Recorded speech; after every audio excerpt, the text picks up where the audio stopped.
I came home from South Africa unannounced and found my grandmother dying alone in silence while my parents were partying in Paris bragging on Facebook. So I opened my grandfather's safe and took out the will. 2 hours later, 73 missed calls. My name is Dr. Aaliyah Thorne, and at 32 years old, I have spent the last 3 years fighting viral outbreaks in the most remote corners of the globe. My family thinks I am just a volunteer aid worker, running away from the pressure of our high society Atlanta life. They have no idea I own the patent to the very vaccine that just saved 1 million lives, or that my bank account looks very different from the one they imagine. But before I tell you how I dismantled my parents' fake empire in less than 24 hours, please let me know where you are watching from in the comments below. Hit like and subscribe if you have ever been the black sheep who turned out to be the wolf. The Uber driver hesitated at the iron gates of my family estate in Buckhead. It was 2:14 in the morning, and the massive house loomed dark and silent against the humid Georgia sky. The driver asked if I was sure this was the right place, looking skeptically at my worn backpack and dusty travel boots. I told him I was sure. This was the house my grandfather built brick by brick, the house where I grew up, and the house that was currently smelling of rot even from the driveway. I punched the code into the keypad, 1958, my father's birth year. The light flashed red. Error. I tried again. Error. They had changed the code. Of course they had. Why would they keep a code for a daughter they considered a disappointment? I tossed my bag over the 6-foot brick wall and climbed over just like I used to do when I was sneaking out as a teenager. Only this time, I wasn't sneaking out to a party. I was breaking back into my own home. The grass in the front yard was overgrown, coming up to my ankles. My grandfather would have turned in his grave. He was a man of precision, a man of dignity. This lawn was a sign of surrender. I moved to the back patio and found the spare key under the potting soil of a dead fern. At least their laziness was consistent. I unlocked the back door and stepped into the kitchen. The silence was heavy, but it was the smell that stopped me in my tracks. It was a thick, suffocating mix of stale air, sour garbage, and the unmistakable sharp sting of ammonia. It was the smell of neglect, the smell of a nursing home that had lost its license. I dropped my bag and pulled out my phone, using the flashlight to cut through the gloom. The kitchen was a disaster zone. Takeout boxes piled high in the sink, sticky residue on the marble countertops. I walked toward the formal living room where my grandmother, Nana B, liked to sit and watch her soap operas. "Nana," I whispered. There was no answer. Just the low hum of the refrigerator from the kitchen. I swept the light across the room.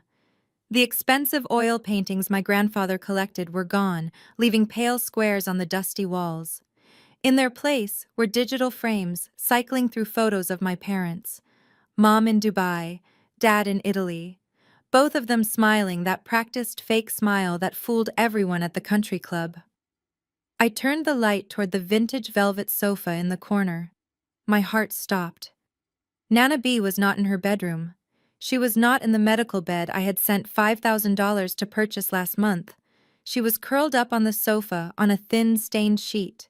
I rushed over, falling to my knees. The woman who had raised me, who had taught me how to hold my head high and speak with authority, was reduced to skin and bones. Her cheeks were sunken caves. Her silver hair, usually braided to perfection, was a matted mess plastered to her forehead with sweat. "Nana, it is me. It is Aaliyah." Her eyelids fluttered. They were heavy and crusted. She looked at me, but I wasn't sure she saw me. Her eyes were milky and unfocused. "Water," she croaked. Her voice was like dry leaves scraping together. "Please." Water. I scrambled up and ran back to the kitchen. I yanked open the refrigerator door, expecting to find the organic juices and protein shakes I had ordered to be delivered weekly. The fridge was empty. There was a half-empty bottle of expensive champagne, a jar of olives, and a container of moldy foie gras. No water, no milk, No food suitable for an 85-year-old woman. Then I saw it. A neon yellow sticky note plastered to the inside of the fridge door. The handwriting was bubbly and looped with little hearts over the eyes. It was from Brittany, my sister-in-law. The note read, "Do not give her water after 6 p.m. Diapers are too expensive to waste." My vision blurred with a rage so hot I felt dizzy. Brittany, the woman my brother Trey married 6 months ago. The woman who looked at me with a sneer because she thought I was poor. She was rationing water for my grandmother to save money on diapers while drinking Moet champagne. I grabbed a glass and filled it from the tap, my hands shaking so hard I spilled half of it. I ran back to Nana B and lifted her head.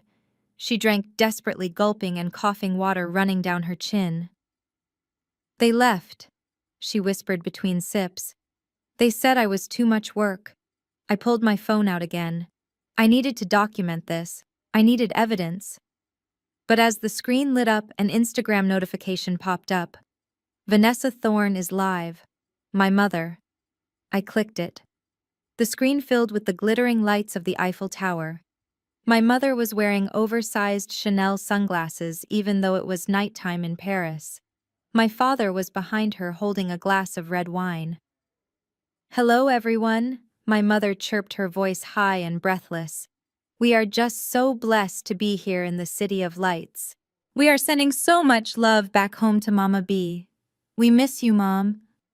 We are only doing this trip to celebrate the family legacy." Comments were rolling in. "You guys are goals. So inspiring. Praying for your mom." I looked down at the phone and then at my grandmother lying in her own waste on a ruined sofa. My mother was eating a dinner that cost more than a month of home care while her mother was dying of thirst. I ended the video stream. The silence in the house felt different now. It wasn't empty anymore. It was filled with my fury. I looked at the phone again. My thumb hovered over the emergency dial button. 911. If I called the police now, they would come. They would see the state of the house. They would see Nana. Social services would take her into state custody. It would be a scandal. My parents would be arrested, but Nana would be lost in the system, and I would lose control of her care. No, that was too easy for them. I locked my phone screen. I was not just a granddaughter. I was Dr. Aaliyah Thorne, and I had resources my parents could not even dream of. I dialed a number I had saved for emergencies. It was a private medical concierge service in Atlanta, the kind that caters to professional athletes and billionaires. "This is Dr. Thorne," I said, my voice steady and cold. "I need a full trauma team and a mobile ICU unit at my residence in Buckhead immediately. No sirens. Use the service entrance." I hung up and looked at the sticky note on the fridge one last time. "Do not give her water." I tore the note down and shoved it into my pocket. My parents were celebrating in Paris, thinking they had gotten away with it. They thought the house was theirs. They thought the money was theirs. They thought I was just the quiet volunteer daughter who would come home, cry, and accept whatever crumbs they threw at me. They were about to find out that while they were busy spending money they didn't have, I was busy buying the bank that lent it to them. I sat on the floor holding Nana's hand, waiting for my team. I didn't cry. I didn't scream. I just waited. The sun would be up in 4 hours, and when it rose, the eviction notice would not be for me. It would be for them. I heard the gravel crunching in the driveway. My team was here. Let the games begin. The silence of the house was shattered not by sirens, but by the drunken laughter of my brother and his wife. The front door swung open with a violent thud crashing against the expensive plaster walls. I remained seated on the floor, holding Nana B's cold hand, my body concealed by the high back of the velvet sofa. Lights flickered on in the hallway, blindingly bright. I heard the click of high heels on the hardwood floor, followed by the heavy, stumbling footsteps of my brother Trey. "Babe, did you see the way that valet looked at my bag?" Brittany's voice was shrill, cutting through the stale air like a knife. He knew it was limited edition. We are literally the royalty of Atlanta right now. I heard Trey mumble something incoherent. I could smell the distinct, acrid scent of burnt cannabis and expensive cologne drifting into the living room before they even appeared. I stood up slowly. My knees cracked from kneeling on the hard floor for so long. I stepped out from behind the sofa and into the center of the room. The reaction was immediate. Brittany screamed, dropping her clutch purse. A bottle of perfume shattered inside it, leaking a sickeningly sweet floral scent that mixed with the smell of decay in the room. "Oh my God, Trey!" she shrieked, clutching her chest. "There is a homeless person in the house. Get the gun! Get the gun right now!" Trey blinked, his eyes red and glassy. He swayed on his feet, squinting at me. He was shirtless, wearing only a pair of designer jeans that cost more than a month of Nana's medication. A massive gold chain with a pendant that read "King" hung around his neck. I did not move. I did not flinch. I just stared at them. "It is not a homeless person, you idiot," Trey slurred, wiping his nose. "It is Aaliyah." Brittany stopped screaming, but her expression shifted from fear to pure disgust. She looked me up and down, taking in my worn travel boots, my cargo pants stained with red African dust, and my simple black t-shirt. She sneered, curling her lip as if I were a cockroach that had crawled out from under the baseboards. "Oh," she said, her voice dripping with venom. "The saint returns. I thought you were saving babies in the jungle or whatever. What are you doing breaking into my house in the middle of the night?" "This is not your house, Brittany," I said, my voice low and dangerous. "And that woman on the couch is not just a piece of furniture you can ignore." Brittany rolled her eyes and stepped closer, waving a manicured hand in my face. "Don't start with your self-righteous attitude. We are the ones here taking care of her while you play hero overseas. Look at you. You look like you haven't showered in a week. Did you run out of money? Is that why you are here? To beg for a handout?"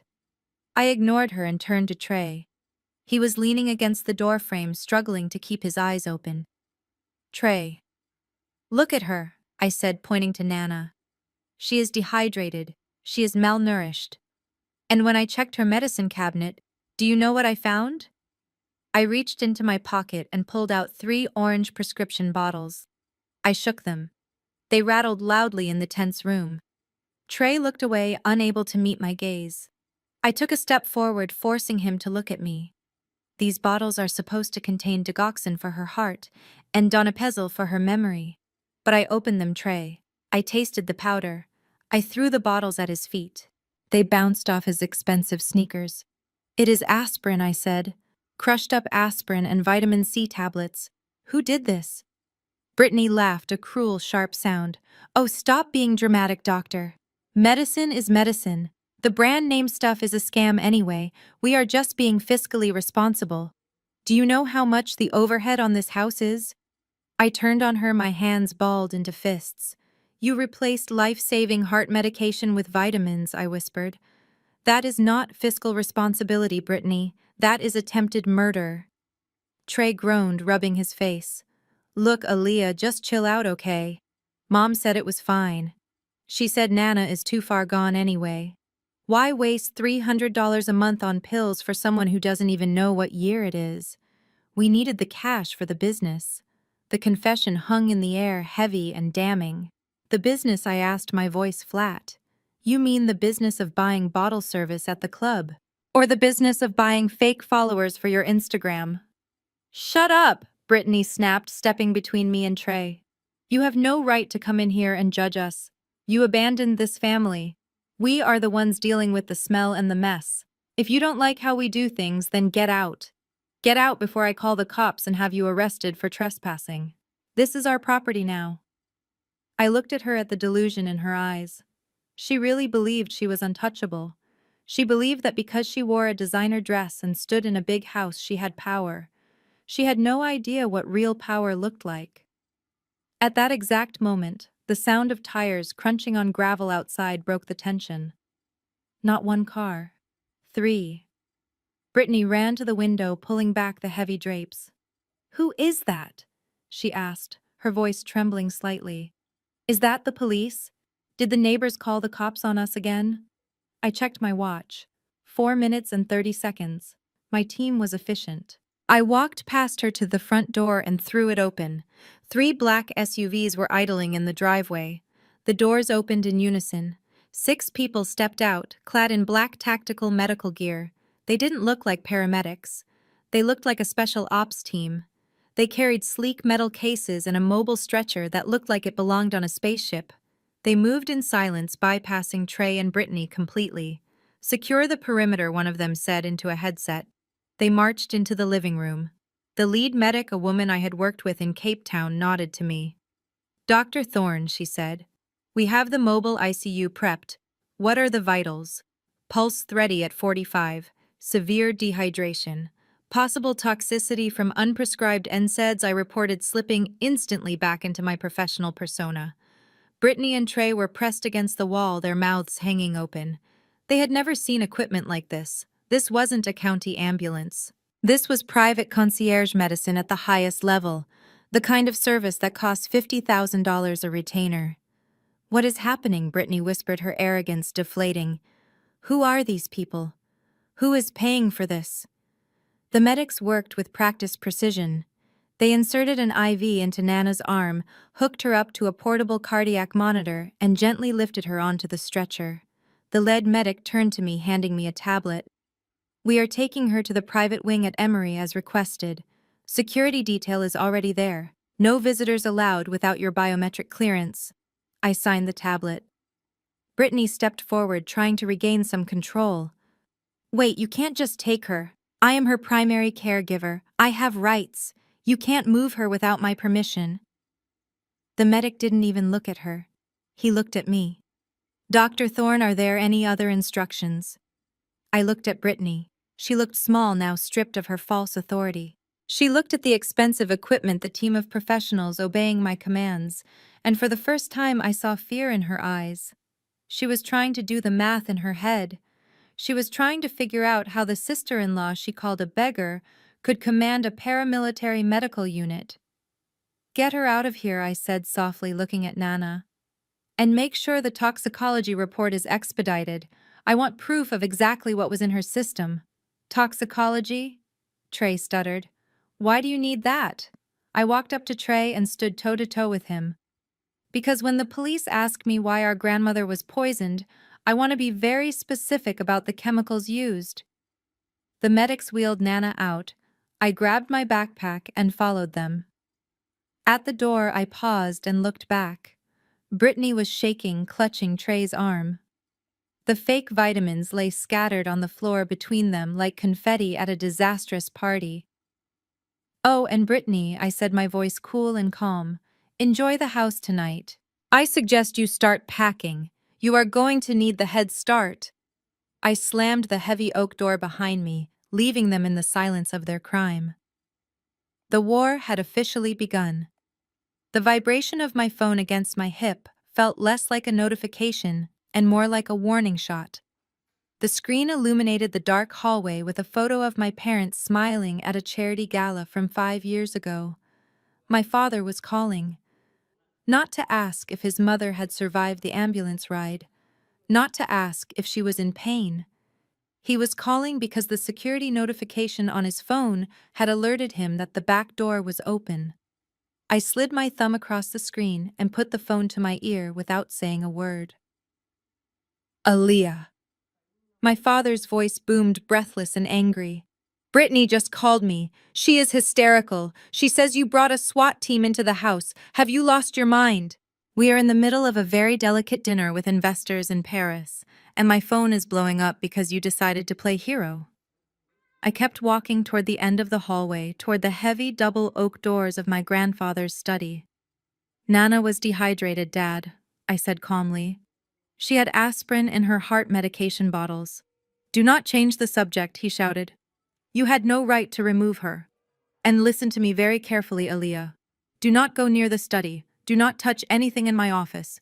We have sensitive client files in there. If you touch that door, I will have you arrested for corporate espionage." I stopped in front of the study doors. They were sealed with a new digital padlock, one that looked out of place against the vintage wood. Sensitive client files, I repeated. Or is that where you keep the truth about why the electricity was almost shut off last month? There was a silence on the line.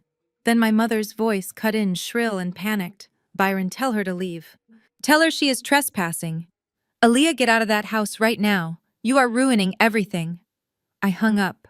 I didn't have the code for the padlock, but I didn't need it. I went to the antique umbrella stand in the corner and picked up my grandfather's heavy brass walking stick. It was solid-headed with a silver lion. With one precise swing, I smashed the digital lock. It shattered plastic and batteries skittering across the floor. I pushed the doors open. The smell hit me instantly. Old leather, cherry tobacco, and cedar. It was the smell of safety. This was the only room in the house my parents hadn't renovated into a white marble monstrosity.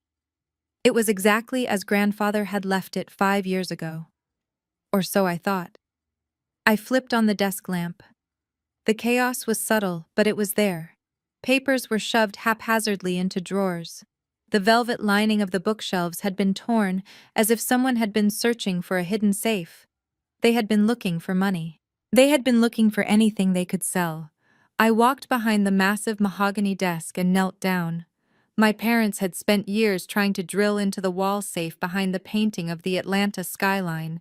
I could see the fresh scratch marks on the metal where they had tried to pry it open with a crowbar.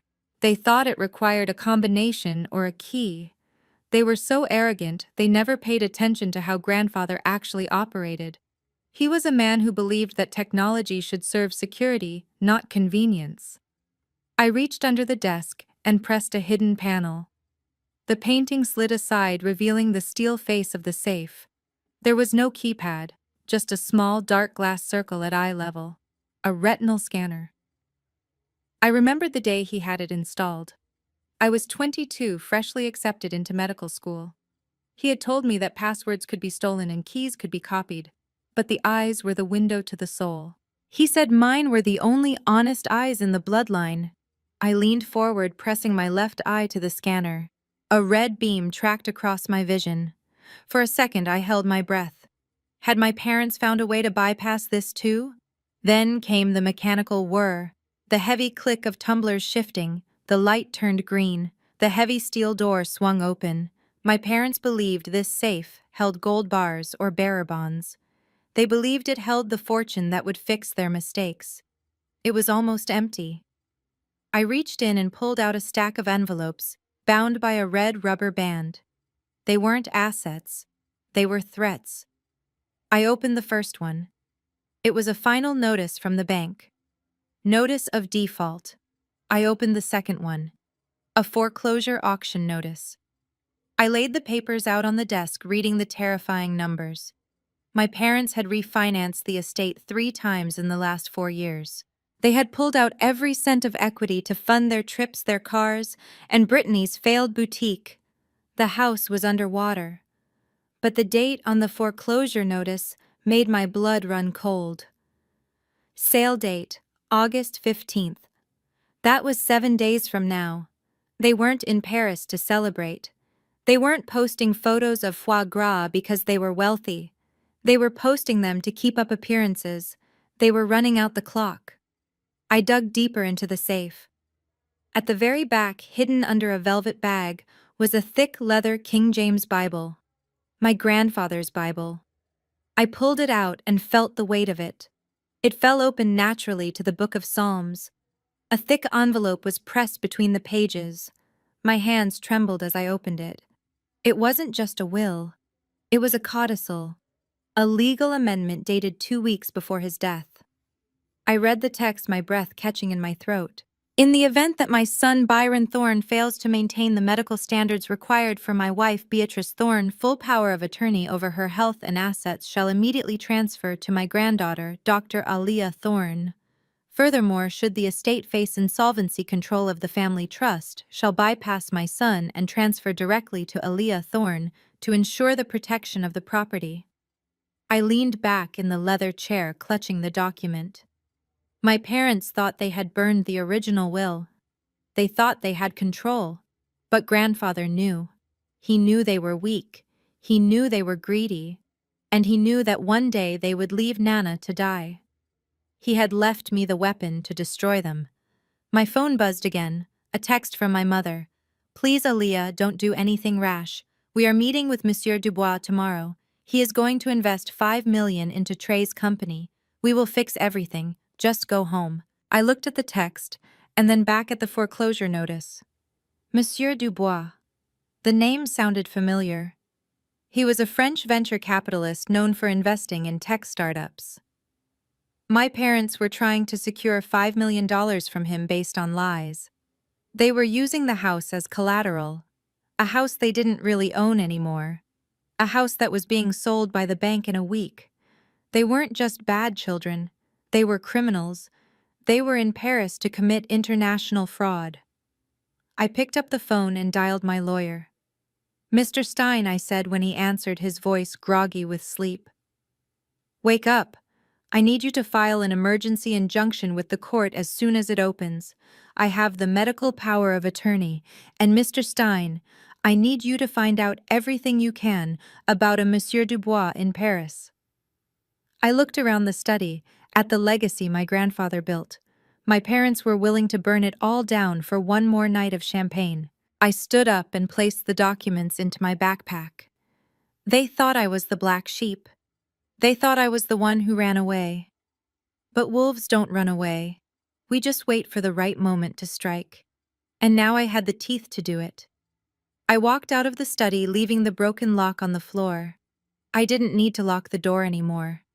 There was nothing left in there for them to steal. The only thing of value was coming with me. The sterile hum of the private suite at Emory Hospital was the most beautiful sound I had ever heard. It replaced the terrified silence of my family home and the cruel laughter of my brother.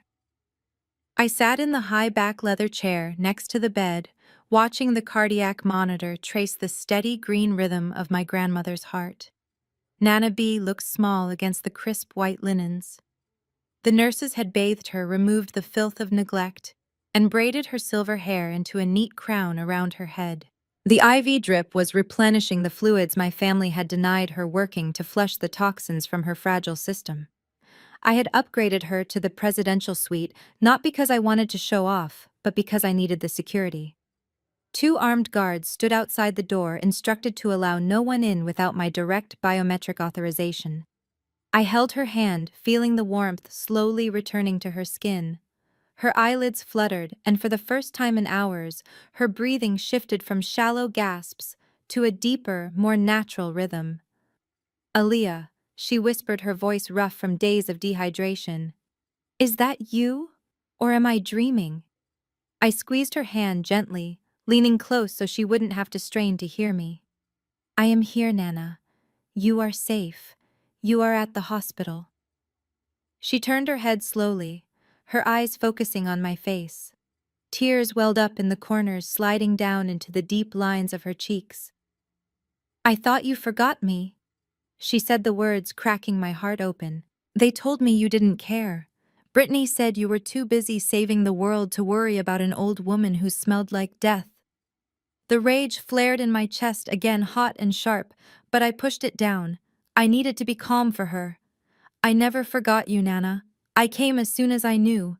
She gripped my hand with surprising strength, her knuckles turning white.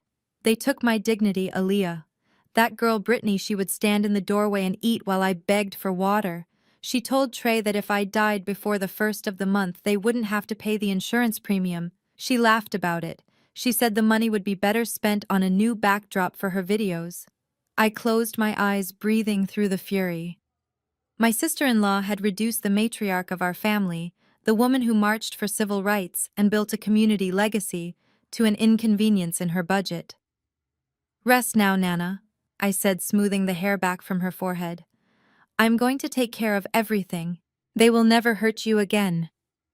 She drifted back to sleep, the sedatives finally allowing her body the rest it desperately needed. I stood up and walked to the floor-to-ceiling window, looking out over the Atlanta skyline. Somewhere out there in the sprawling suburbs, my brother and his wife were probably frantically packing, or perhaps they were passed out from their night of partying. My phone buzzed in my pocket. I pulled it out.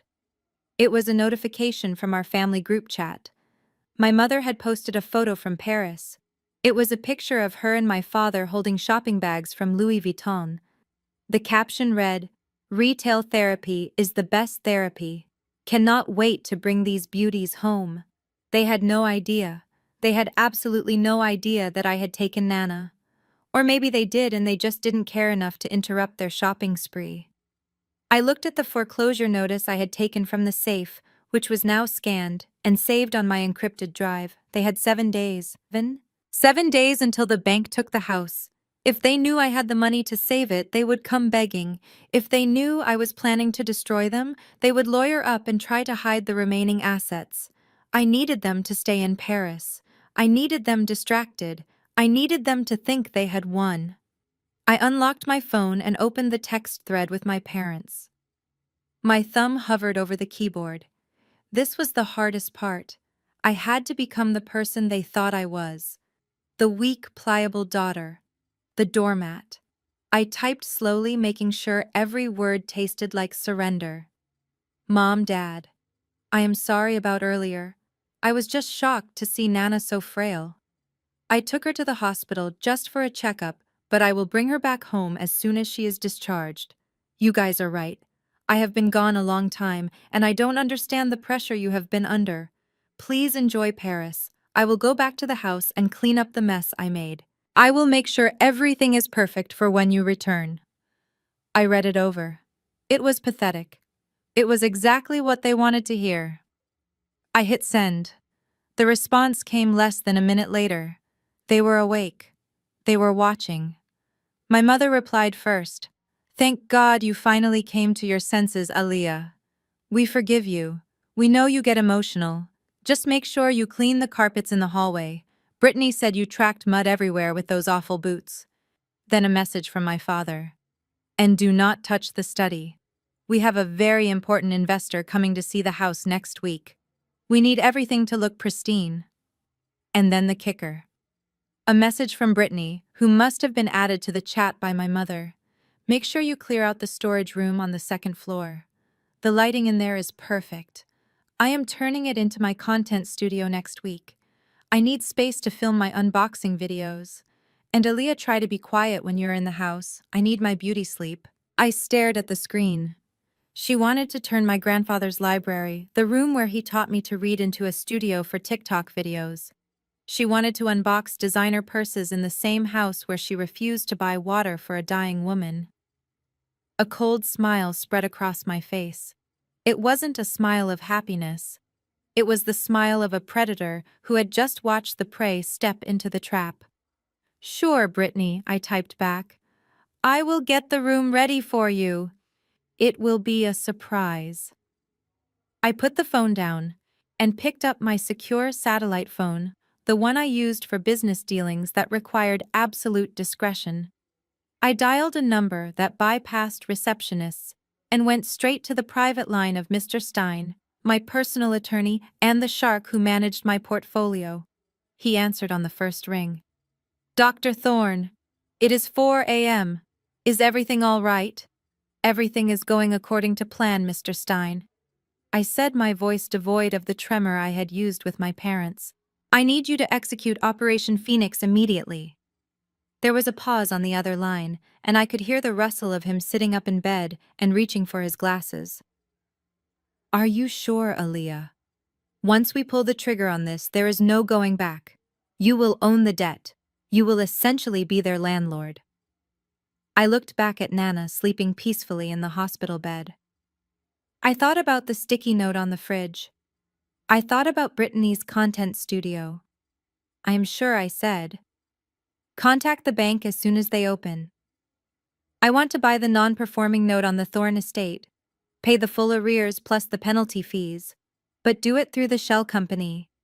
Do not let the name Thorne appear on any of the paperwork until the ink is dry." "Understood," Mr. Stein said, his voice shifting into professional gear. "We will have the deed transferred to Phoenix Holdings by noon. What about the eviction process?" "Not yet," I said, watching the sun begin to crest over the Atlanta skyline, painting the city in hues of blood orange and gold. Let them come home. Let them think they are safe. Let Brittany set up her camera. I want them to be comfortable. Because when I pull the rug out from under them, I want them to feel every single inch of the fall. I hung up the phone. My parents were in Paris eating croissants and thinking they had subdued their rebellious daughter. Brittany was dreaming of internet fame. Trey was likely sleeping off his high. They thought I was cleaning the house for them. In a way, I was. I was about to scrub the stain of their greed from my family legacy forever. I sat back in the chair and closed my eyes, waiting for the bank to open. The trap was set. Now all I had to do was wait for the rats to come home. The morning sun filtered through the grand windows of the Thorne estate, but it brought no warmth to the cold calculation unfolding in the living room. Brittany was pacing back and forth in a white silk power suit that I knew she had charged to a credit card that was likely already declined. She was barking orders at me, snapping her fingers as if I were a hired servant rather than the owner of the house she was standing in. "Aaliyah, make sure those baseboards are spotless," Brittany hissed, checking her reflection in the hallway mirror. "We have a very exclusive investor coming in 20 minutes. If I see a speck of dust, I will make sure you sleep in the garage tonight." I didn't say a word. I just dipped the rag into the bucket of soapy water and continued scrubbing the floor. I had tied my hair back and put on an old, oversized t-shirt, effectively rendering myself invisible to people like Brittany and Trey. To them, I was just labor. I was part of the furniture. They had no idea that while I was scrubbing, I was also listening to every word of their desperate, illegal plan. Trey came down the stairs looking jittery. He was wearing one of my father's vintage suits, which was slightly too big in the shoulders, giving him the appearance of a child playing dress-up. "Are you sure about this, Britt?" he whispered, glancing at the front door. "Dad said we weren't supposed to show the house until next week. If he finds out we are trying to sell it behind his back, he will kill us." Brittany grabbed him by the lapels and pulled him close. "Your dad is in Paris spending money he does not have," she whispered harshly. "By the time he gets back, the bank will have seized this place. This realtor says he has a cash buyer who can close in 48 hours. We take the cash, we pay off the immediate debts, and we keep the rest for ourselves to start over in LA. Do you want to be homeless, Trey? Because that is the alternative." Trey swallowed hard and nodded.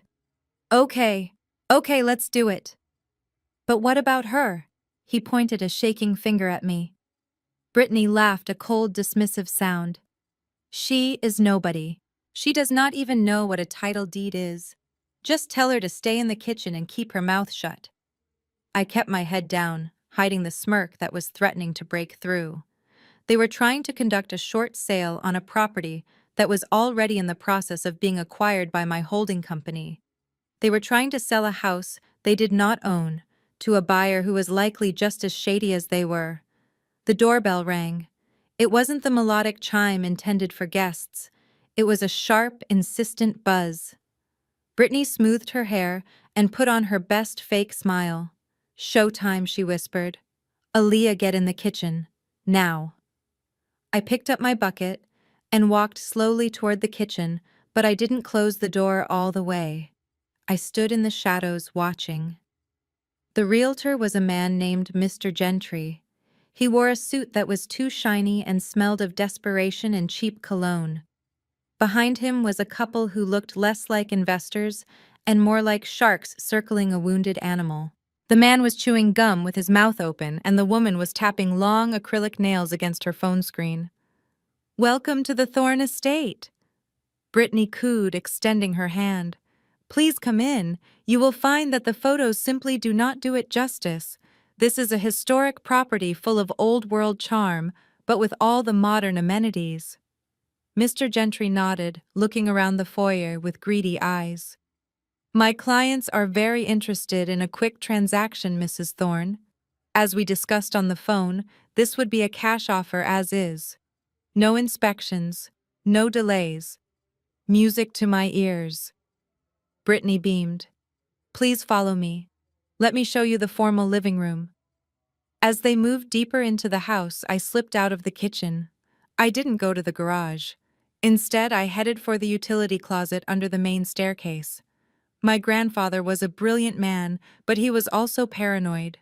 When he built this house, he installed a centralized control system for everything. The lights, the security, the climate control, and most importantly, the plumbing and fire suppression systems. He wanted to be able to control his environment with the touch of a button. My parents and Trey never bothered to learn how it worked. To them, it was just a confusing panel of buttons they ignored. To me, it was a keyboard. I opened the panel and the small screen glowed blue in the darkness. I entered the override code my grandfather had taught me when I was 12. System access granted. I could hear Brittany's voice echoing from the living room. And here we have the original fireplace imported from Italy. We had the entire chimney swept and inspected just last week. The infrastructure of this house is impeccable. We have never had a leak, never had a draft. It is practically brand new. The lie was so bold it was almost impressive. The plumbing in this house hadn't been updated since the 90s. The pipes were old and temperamental, requiring a delicate touch, or in this case, a catastrophic surge. I navigated to the irrigation and fire suppression menu. My finger hovered over the test sequence button. Grandfather had programmed a system flush feature designed to clear the pipes of sediment by forcing water through at maximum pressure. It was meant to be used by professionals during maintenance. It was definitely not meant to be used during an open house. I waited until I heard them move into the dining room directly under the main chandelier. And this dining room, Brittany was saying, her voice dripping with arrogance, has hosted senators and celebrities. Imagine the dinner parties you could throw here. It is the epitome of elegance. I pressed the button. At first there was just a sound. A low, groaning rumble deep within the walls like a beast waking up. The realtor paused. "What was that sound, Mrs. Thorne?" Brittany laughed nervously. "Oh, just the high-efficiency air conditioning kicking on. It is a very powerful system. Powerful." The rumble grew louder, turning into a violent clanking. Then the first sprinkler head in the dining room ceiling burst open. It didn't spray a fine mist of clean water. Because the system hadn't been flushed in years, the water that shot out was black, stagnant sludge that had been sitting in the iron pipes for a decade. It hit the crystal chandelier with the force of a fire hose. I heard Brittany scream. Then the second sprinkler popped. Then the third. In seconds, the elegant dining room was transformed into a swamp. Black, oily water rained down, covering the white silk power suit, covering the potential buyers, covering the expensive hardwood floors. I watched through the crack in the closet door. It was absolute chaos. "My hair!" Brittany shrieked, trying to shield herself with her hands, but it was useless. The black sludge was everywhere. My designer suit. "Make it stop. Trey, do something." Trey was running around in circles, slipping on the wet floor, waving his arms uselessly. "I don't know how to stop it. I don't know where the shutoff is." The female buyer who had been tapping on her phone was now screaming at the top of her lungs, her expensive blowout ruined by the foul-smelling deluge. "You said the plumbing was new," she yelled, spitting dirty water out of her mouth. "You said this house was pristine. This is a health hazard. This is disgusting." Mr. Gentry, the realtor, was already heading for the door, slipping and sliding, his shiny suit now matte with grime. "The deal is off," he shouted over the roar of the water. "Do not call me again. You people are frauds." "Wait!" Brittany screamed, running after him, grabbing his arm and leaving a black handprint on his jacket. "We can fix this. It is just a malfunction. We can knock 50,000 off the price." "Get off me!" he snarled, shoving her away. "You are lucky we don't sue you for damages." The front door slammed shut behind them. Inside the house, the water continued to pour down. It was relentless. The smell was rising now, a mix of rust mold and stale earth. It was the smell of every lie they had told finally coming to the surface. I quietly tapped the command on the panel to stop the flush sequence. The roar of the water slowly died down to a trickle, and then silence. I slipped out of the utility closet and walked toward the dining room. The devastation was total. The expensive rug was ruined. The walls were streaked with black. And in the center of it all sat Brittany and Trey huddled together on the floor, looking like two drowned rats. Brittany's mascara was running down her face, mixing with the sludge. She looked up and saw me standing there completely dry, completely clean. For a second, confusion clouded her eyes. She couldn't understand how I had escaped the chaos. She couldn't understand why I wasn't running around in a panic like them. "Aaliyah," she gasped, wiping sludge from her mouth. "Did you do this? Did you break the pipes?" I looked at her with an expression of pure innocence. "Me?" I asked, my voice calm and steady. "I was just scrubbing the baseboards like you told me to, Brittany. I am just the help, remember. I don't know anything about how this house works." Trey coughed, spitting out water. "It must have been the pressure," he mumbled. "The old pipes couldn't handle the heat." "We are screwed, Britt. We are so screwed." Brittany slammed her fist into the puddle, splashing dirty water into her own face. "No!" she screamed, a primal sound of frustration. "We need that money. We need to sell this house before your parents get back. Clean this up, Aaliyah. Clean this up right now." I looked at the disaster. It would take a professional hazmat crew days to clean this. It would cost thousands of dollars they didn't have. "I am sorry, Brittany," I said, turning to walk away, "but I think this is a bit above my pay grade. And since I am sleeping in the garage tonight anyway, I should probably go get my sleeping bag ready." I walked up the stairs, leaving them sitting in the mess they had created. As I reached the landing, I pulled out my phone and sent a text to Mr. Stein.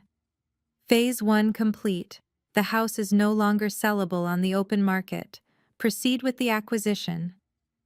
I went into my room and locked the door. I could still hear Brittany screaming downstairs, blaming Trey, blaming the realtor, blaming the universe. She blamed everyone but herself. But as I looked out the window at the driveway where the buyers had fled, I knew this was just the beginning. The water damage was bad, but the financial storm that was about to hit them would be a hurricane. They wanted to sell my grandfather's legacy for quick cash. Instead, they had just baptized themselves in the reality of their own incompetence. I lay down on my bed and closed my eyes.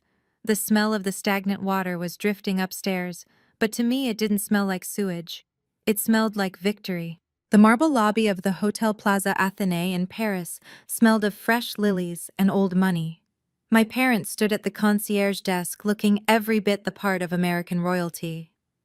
My mother, Vanessa, was wearing a trench coat that cost more than a Honda Civic, and my father, Byron, was tapping his platinum American Express card on the mahogany counter with an air of impatient entitlement.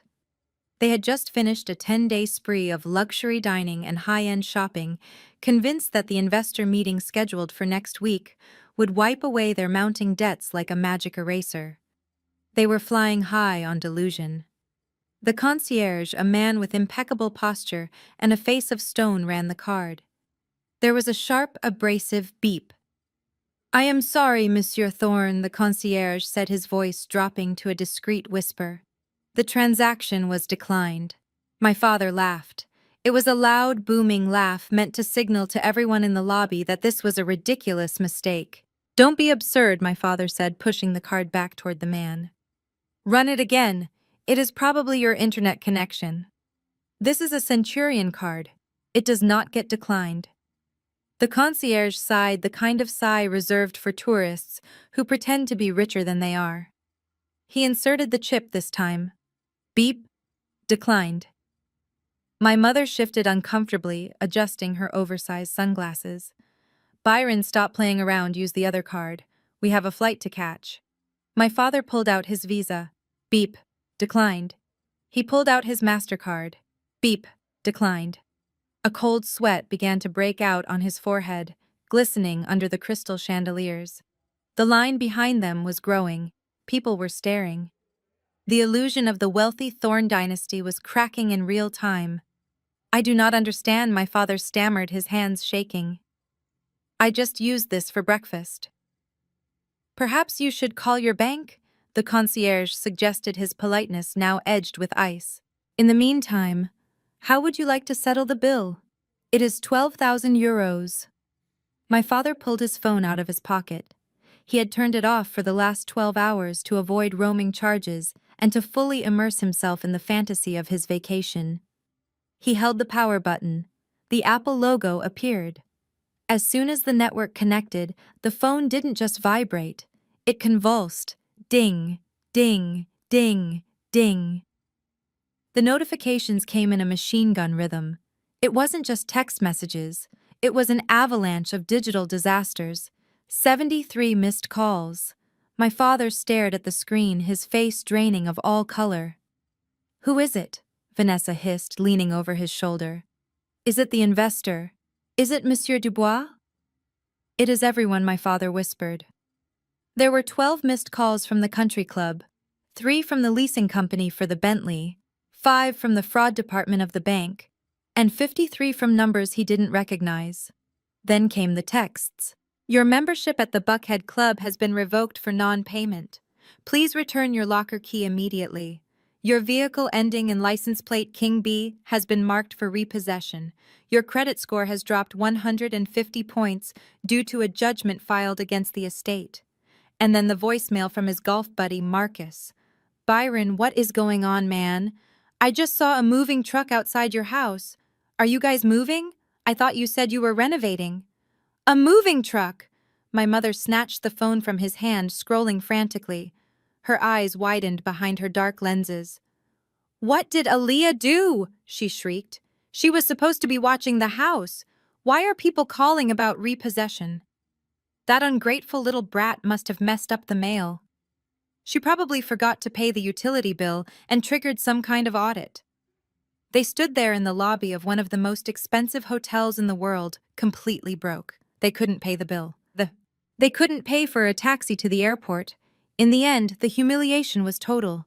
My father had to make a call to an old college friend who lived in Paris, a man he had spent years bragging to. He had to beg for a wire transfer lying through his teeth about a banking error and a hacked account. The friend sent the money, but the tone in his voice made it clear that the friendship was over. They paid the bill and slunk out of the hotel, not into a private car, but into a regular street taxi. But the nightmare was just beginning. At Charles de Gaulle Airport, they marched to the first-class check-in counter, ready to sip champagne and escape their troubles. The agent typed in their names and frowned. "I see your reservation, Mr. and Mrs. Thorne, but it appears the payment for the upgrade was reversed this morning due to insufficient funds." My father slammed his hand on the counter. "This is a conspiracy. I demand to speak to a manager." "You can speak to whoever you like, sir," the agent said, unimpressed. "But unless you can provide a valid form of payment right now, you will have to fly on your original economy tickets." "Economy?" My mother looked as if she had been asked to ride on the wing. "I cannot fly coach," she whispered, clutching her pearls. "I have bad knees. I need legroom. Byron fixed this." He couldn't fix it. The cards were dead. The cash was gone. 10 hours later, my parents were sitting in row 42. The very back of the plane, right next to the lavatories. My mother was squeezed between a man eating a tuna sandwich and a crying toddler. My father's knees were pressed against the seat in front of him. Every time the bathroom door opened, the smell of chemical disinfectant wafted over them, mixing with the smell of their own desperation. They didn't sleep. They sat there seething. They didn't blame themselves. They didn't blame the years of spending money they didn't have. They didn't blame the fraud. They blamed me. "It is Aaliyah," my father muttered, staring at the seatback pocket in front of him. "She did something. She accessed the accounts. I told you we shouldn't have given her the security code to the gate. She is jealous, Vanessa. She has always been jealous of our success because she is just a dusty aid worker living in a tent.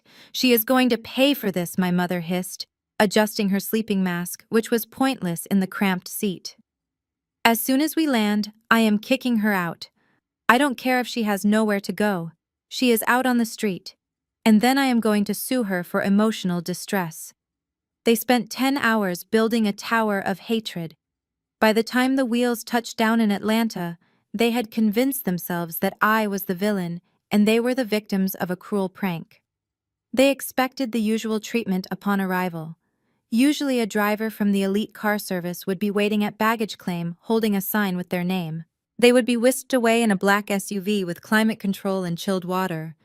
They walked out of the terminal pushing their own luggage cart because they didn't have cash for a porter. They scanned the crowd of drivers. Nothing. No sign, no driver, no black SUV. Byron, call the service, my mother snapped, wiping sweat from her forehead. This is unacceptable. My father tried to call. The line was dead. His cell phone service had been suspended for non-payment while they were in the air.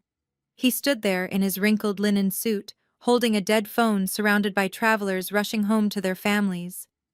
For the first time in 20 years, Byron Thorne looked exactly like what he was. A fraud. We have to take a taxi, he spat out the word, tasting like poison. They walked to the taxi stand, waiting in line for 20 minutes in the humid Georgia heat. When they finally got a cab, it was an old sedan with a broken air conditioner and a driver who didn't care about their last name. Take us to Buckhead, my father commanded, trying to regain some shred of dignity. And step on it. The taxi merged onto the highway. My parents sat in the back, silence thick between them. They were exhausted, humiliated, and furious. They were heading home to reclaim their castle. They were heading home to punish the daughter who had failed them. My father looked out the window, watching the city pass by. Just wait until I get my hands on her, he whispered. She thinks she can embarrass us. She thinks she can play games. I am going to destroy her. My mother nodded, applying a fresh coat of lipstick in the rearview mirror. We will throw her clothes on the lawn, she said. We will make sure the neighbors see it. We will show everyone what happens when you cross the thorns. The taxi turned off the highway and began winding through the tree-lined streets of Buckhead. They were getting closer. They were anticipating the moment they would burst through the door and unleash their wrath. They had no idea that the locks had been changed. They had no idea that the police were already there.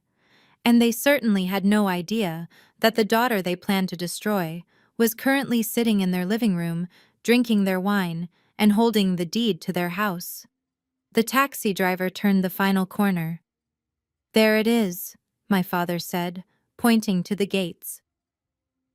Home. But as the house came into view, the red and blue lights reflecting off the trees told a different story. This wasn't a homecoming, it was a crime scene. The taxi driver did not even bother to pull into the driveway. He stopped at the curb, idling his noisy engine and waiting for my father to count out the last of his crumbled cash. My parents stepped out onto the asphalt, not with the grace of returning monarchs, but with the exhaustion of defeated refugees. Their linen clothes were wrinkled from the long flight, and the humid Atlanta air instantly plastered their hair to their foreheads. My father Byron straightened his jacket, trying to summon some semblance of dignity before facing his neighbors. He looked up at the house, expecting to see the warm, inviting glow of the porch lights. Instead, he saw a disco of disaster. Red and blue lights flashed rhythmically, bouncing off the white columns of the estate and illuminating the oak trees in eerie strobe effects. The silence of the exclusive neighborhood was broken by the crackle of police radios and the murmur of curious neighbors who had gathered at the end of their driveways in silk robes and slippers. My mother Vanessa grabbed my father's arm, her fingernails digging into his skin. Byron, she gasped, breathless with panic. Is it a fire? Did she burn the house down? I told you she was unstable. But there was no smoke. There were no fire trucks, just 4 Atlanta Police Department cruisers and a black unmarked van from the narcotics division. My parents ran toward the house, dragging their suitcases behind them, the wheels clattering loudly on the pavement. As they pushed through the open gate, the scene in the driveway became clear. My brother Trey was face down on the pavement near the garage. His hands were behind his back, and an officer was tightening the zip ties around his wrists. He was shirtless again, sweating profusely and screaming obscenities at the ground. Get off me, Trey yelled, his voice cracking. You do not know who my father is. This is entrapment. That stuff is for personal use. It is medicinal. Standing a few feet away was Brittany. She was not in handcuffs. She was standing next to a detective, wrapping her arms around herself and sobbing loudly. But I knew Brittany. I knew the difference between real tears and the performance art she was currently displaying. She was shaking her head, pointing at Trey and nodding vigorously at whatever the detective was writing in his notebook. My father dropped his suitcase and sprinted forward. "Officer, stop!" He commanded, his voice booming with the entitlement of a man who had never been told no. "What is the meaning of this? Unhand my son immediately. Do you know who I am? I am Byron Thorne. I am a pillar of this community." The officer standing over Trey didn't even look up. He just tightened the grip on Trey's arm and hauled him to his feet. "Sir, stay back," the officer warned, holding up a hand. "Your son is under arrest for the cultivation and distribution of a controlled substance." "Cultivation!" my mother shrieked, running up behind my father. "That is absurd. Trey is an entrepreneur. He runs a consulting firm." The officer pointed toward the open garage doors. Inside the three-car garage where my father used to keep his vintage Jag stood a sophisticated hydroponic setup. Grow lights, ventilation tubes, and dozens of marijuana plants filled the space. It looked less like a garage and more like a scene from a cartel documentary. "We found 3 pounds of processed product in the trunk of the BMW," the officer continued, "and a significant amount of ecstasy pills in the master bedroom safe."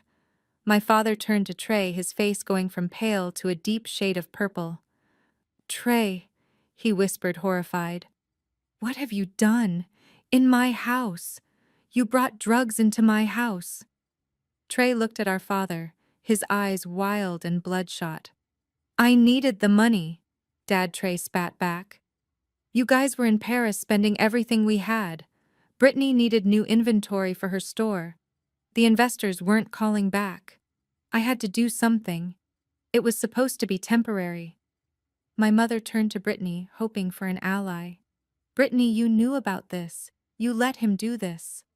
Brittany's sob turned into a wail. She looked at my mother with wide, innocent eyes. "I tried to stop him, Vanessa," she cried. "I begged him. I told him it was illegal. I told him he was endangering the family. But he wouldn't listen. He said he was the man of the house. He forced me to keep quiet. He said he would hurt me if I told anyone." Trey's jaw dropped. He stared at his wife, the woman he had stolen from his grandmother, to support the woman he had risked prison for. "You liar!" Trey screamed, struggling against the officer. "You helped me set up the lights. You are the one who found the buyer for the pills. You said we needed 5 grand for your new backdrop." "Officer, he is lying," Brittany shouted over him, stepping closer to the detective for protection. "He is an addict. He is paranoid. I am just a victim here. Please, I just want to go to my parents' house. I do not feel safe here." I watched it all from the front porch. I was leaning against the railing, holding a glass of iced tea, watching the family implode. I had been the one who called in the anonymous tip 2 hours ago. I had told the dispatch that I smelled strong chemical odors coming from the garage and heard screaming. It wasn't entirely a lie.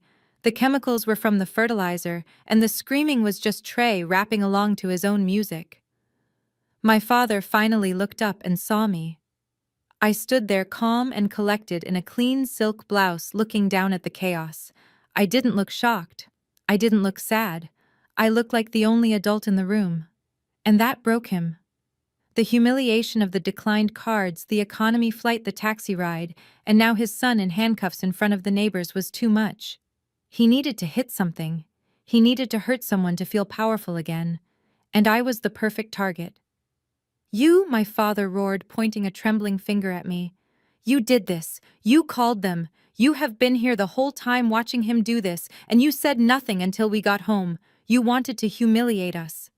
He charged up the driveway. He moved faster than I had seen him move in years, fueled by pure blind rage. "Byron, stop," my mother screamed, but he didn't listen.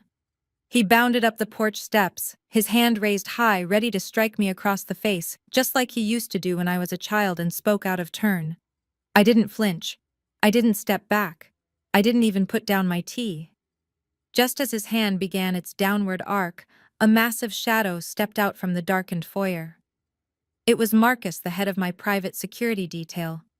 Marcus was 6'5" and built like a tank. He moved with a speed that defied his size. He caught my father's wrist in mid-air. The sound of the impact was dull and heavy. My father gasped not just from the pain of the sudden stop, but from the shock of it. He tried to pull his hand back, but Marcus held it like a vice.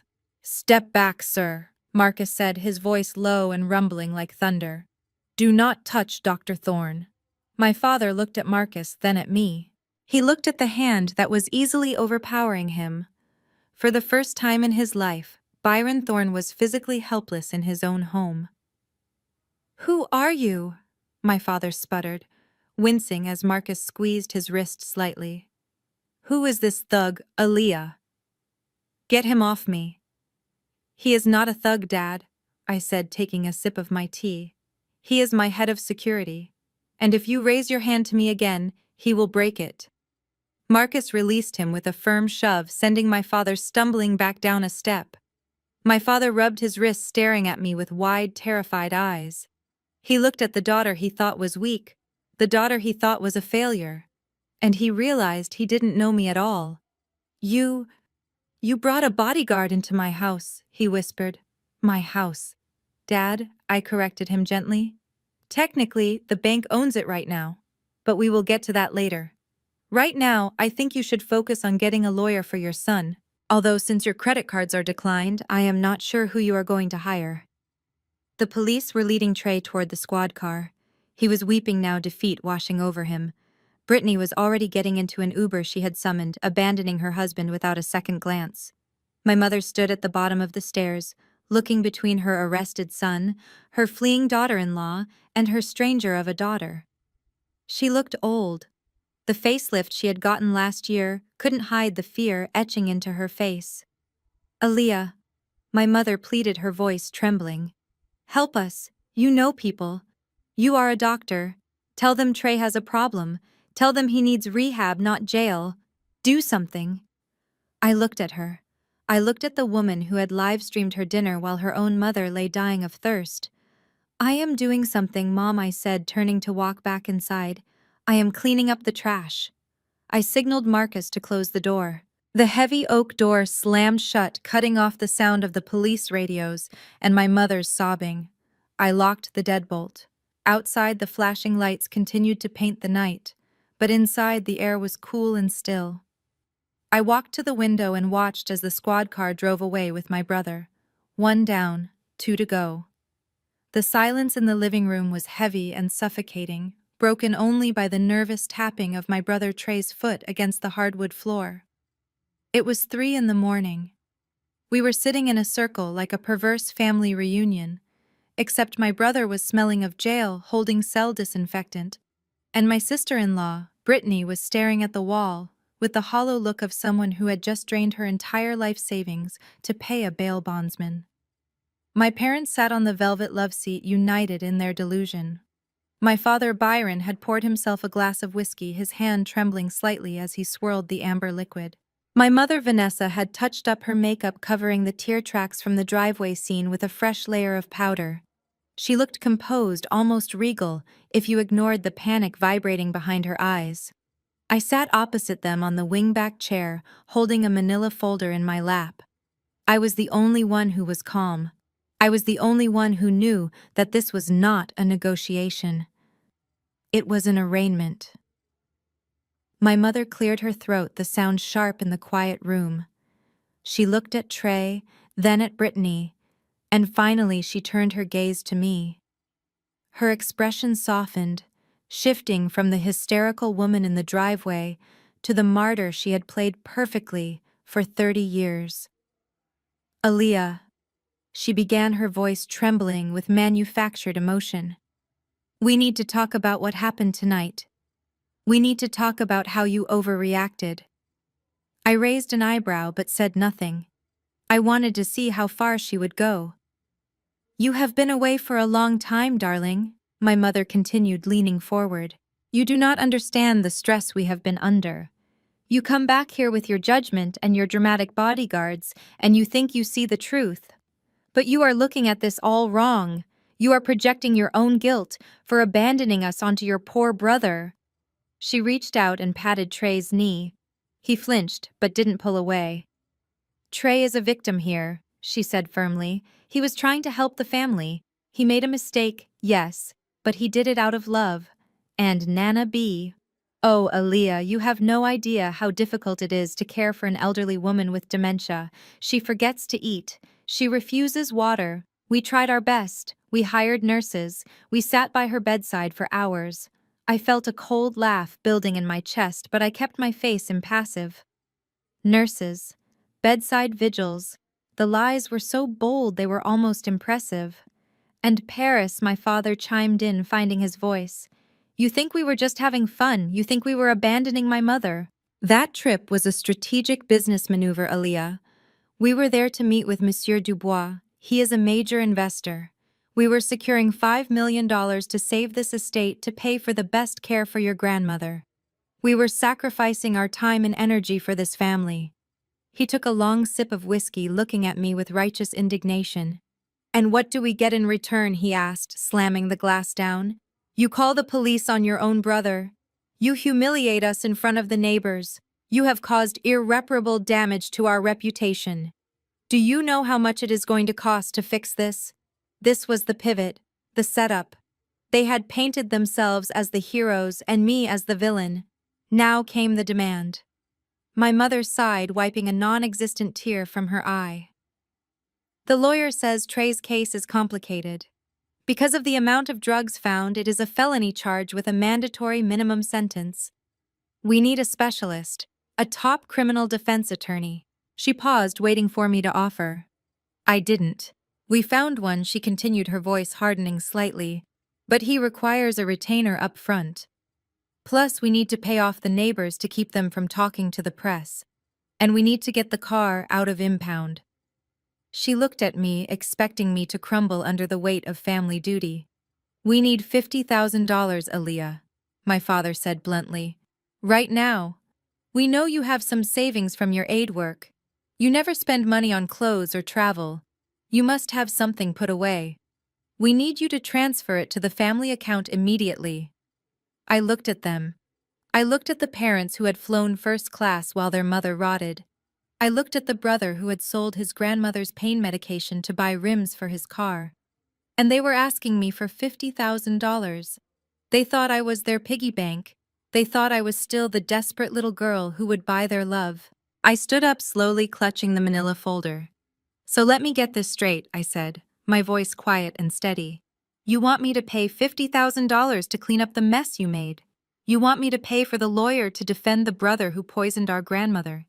And you want me to believe that the Paris trip where you bought Louis Vuitton bags and ate foie gras was a selfless business trip. My mother stood up, her face flushing red. How dare you, she hissed. We are your parents.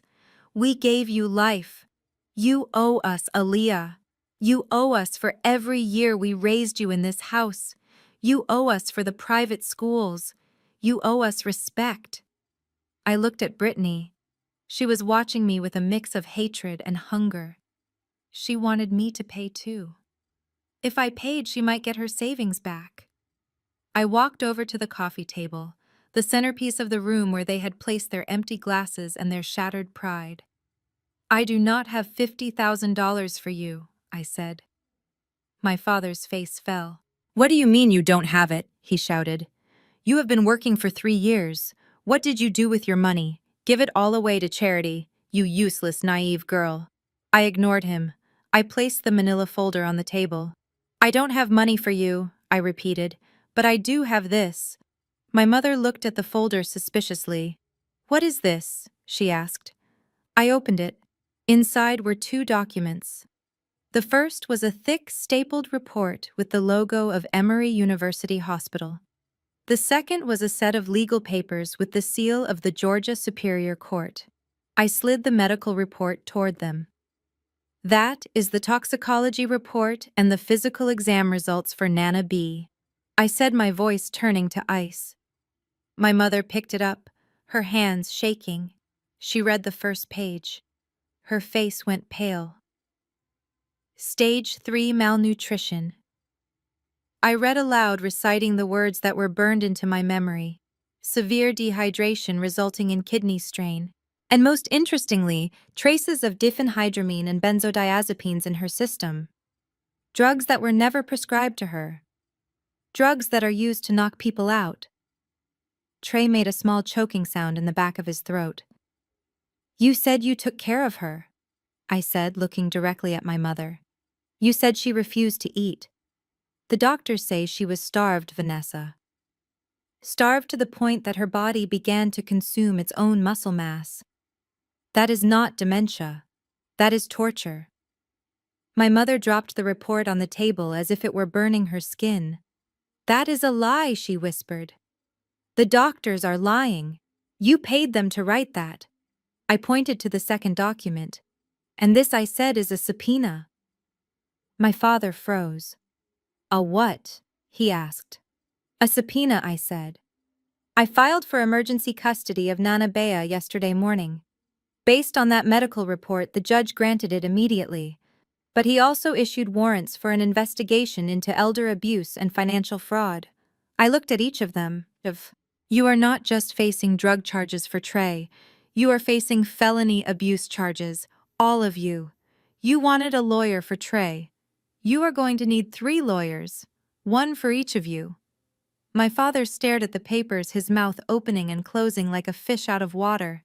The arrogance was gone, the entitlement was gone, replaced by the cold, hard reality of consequences. You are suing your own family, he stammered. I leaned across the table, getting close enough to smell the whiskey on his breath. You stopped being my family when you left Nana to die in her own waste while you drank champagne in Paris, I whispered. I am not suing you, Dad. I am prosecuting you. Brittany stood up suddenly, knocking her chair over. I didn't do it, she screamed, pointing at my parents. It was them. They told me to do it. They told me not to feed her. I am just the daughter-in-law. I want a deal. Aaliyah, tell them I want a deal. Sit down. Brittany, my mother snapped, grabbing her arm. Do not say another word. I picked up the folder and turned to leave. You have 24 hours, I said, not to pay me, but to find a place to stay. Because once the bank processes the foreclosure next week and the police conclude their investigation into the abuse, this house will be a crime scene. And I don't think they let you live in a crime scene.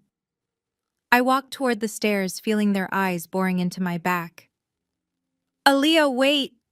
My mother cried out, her voice cracking with desperation. We can work this out. We can explain. Please don't do this. We are the only family you have. I stopped on the bottom step and looked back at them. The 3 people who were supposed to love me.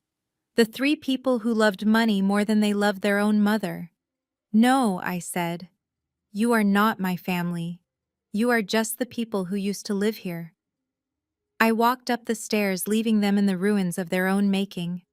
I needed to get some sleep. Tomorrow I had a bank to buy and a legacy to reclaim, and for the first time in years, I would sleep soundly, knowing that justice wasn't just coming, it had arrived. The sun rose over the Thorne estate on Tuesday morning, but it brought no light to the people inside. It only illuminated the dust motes, dancing in the silent foyer, and the undeniable reality of the bank trucks idling at the curb. I stood on the landing of the grand staircase, drinking my coffee black. Below me, the dissolution of a dynasty was taking place in real time. It was not dignified. It was not quiet. It was a chaotic scramble that smelled of fear and expensive perfume, turning sour on panicked skin. The bank representatives had arrived promptly at 9. 2 men in ill-fitting gray suits carrying rolls of neon orange tape and clipboards thick with legal paperwork. They did not care about the history of the house. They did not care about the parties my mother had thrown or the business deals my father had closed in the study. To them, this architectural masterpiece was just a non-performing asset, a liability to be liquidated. One of the men was currently standing at the front door, smoothing a large sticker onto the wood. The sound of the adhesive tape ripping off the roll was loud and violent, like fabric tearing. Foreclosure, property of the bank, do not enter. Inside, my mother was running from room to room clutching a Louis Vuitton duffel bag. She was not packing family photo albums. She was not packing heirlooms. She was packing the silver candlesticks from the dining room. She was packing the crystal vases. She was packing anything that could be pawned. "Byron, do something," she shrieked, her voice echoing off the high ceilings. "Stop him! He is putting a sticker on the door. The neighbors can see. The Joneses are walking their dog, and they are looking right at us." My father was standing in the center of the living room holding a phone that had no service. He was screaming at a dead line, pretending he was talking to someone powerful. "I am calling the governor," he yelled at the bank agent who walked past him without glancing up. "You cannot do this. This is a violation of my civil rights. I have a meeting with investors next week. You are disrupting commerce." The bank agent simply placed a red tag on the television. "Sir, please step aside," the agent said, his voice bored. "You have 1 hour to vacate the premises with personal effects only. Fixtures and furniture are now property of the bank." Then there was Brittany. If my parents were sinking with the ship, Brittany was the rat scurrying for the lifeboat. She was in the hallway dragging a black garbage bag that was bulging with odd shapes. She had raided the guest closets. She had raided the pantry. I saw the corner of a designer blender poking through the plastic. "I am not losing everything because you people are incompetent," she muttered as she hauled the bag toward the back door. "I have rights. I have a brand to protect." She looked up and saw me standing on the stairs. She didn't feel shame. She felt resentment. "Are you just going to stand there?" she snapped. "Help me carry this. There is a whole set of Le Creuset pots in the kitchen. We can sell them on eBay. Grab them before the bank guy locks the door." I took a sip of my coffee. "I think I will pass, Brittany," I said calmly. "I prefer to travel light." She cursed at me and dragged her loot toward the garage, abandoning her husband, who was currently being processed at the county jail to save a blender. The chaos reached a fever pitch when the lead agent walked over to my father. "Mr. Thorne, I need your keys. All of them. House, car, and gate." My father clutched his keychain like it was a lifeline. "You cannot have them," he sputtered. "This is my house. My father built this house." "Not anymore, sir. Hand them over or we will have the sheriff remove you for trespassing." My father looked at my mother. She had stopped packing and was now sobbing into a silk scarf. He looked at the orange sticker on the window. He looked at me, the daughter he had called a failure, standing calmly above him. He was about to hand over the keys. The surrender was imminent. And then we heard it. The low, powerful purr of an engine that did not belong to a bank truck or a taxi. I looked out the window. A Bentley flying spur jet, black and polished to a mirror shine, glided through the open gates. It moved with the kind of authority that made the bank trucks look like toys. The windows were tinted so dark they looked like ink. My father froze. My mother stopped crying. Even Brittany paused in her looting, dragging her garbage bag back into the hallway to peek out the window. "Who is that?" my mother whispered, wiping her eyes. "Is it the investor? Is it Monsieur Dubois? Did he come to save us?" The car came to a smooth stop right in front of the orange-taped door. The driver's side door opened, and a uniformed chauffeur stepped out. He walked around to the back passenger door and opened it. A man stepped out. He was wearing a bespoke navy suit that fit him like a second skin. His shoes were Italian leather. His briefcase was alligator. He had silver hair and the sharp, predatory gaze of a man who billed $1,000 an hour. It was Mr. Stein, my lawyer. But to my parents, he was a stranger. A rich, powerful stranger. My father straightened his spine. He smoothed his hair and buttoned his wrinkled jacket. He saw money, and instinctively he tried to mirror it. He walked out onto the porch, stepping right past the bank agent. "Can I help you, sir?" my father asked, his voice regaining some of its old pompous bluster. "I am afraid you have caught us at a bad time. A misunderstanding with the bank." Mr. Stein didn't even look at my father. He looked at the bank agent. "Are you the lead on this foreclosure, Mr. Stein asked, his voice crisp and authoritative. The bank agent looked at the car, then at the suit. He swallowed hard. Yes, I am. Who are you? Mr. Stein reached into his jacket pocket and pulled out a single envelope. It wasn't thick. It was sleek and white. I am representing Phoenix Holdings, he said. My father gasped. Phoenix Holdings, he repeated. Mr. Stein handed the envelope to the agent. My client, Phoenix Holdings, has just purchased the non-performing note on this property from your institution. The wire transfer was cleared at 8:45 this morning. You are no longer the creditor. My client is. The agent opened the envelope and scanned the document. His eyes widened.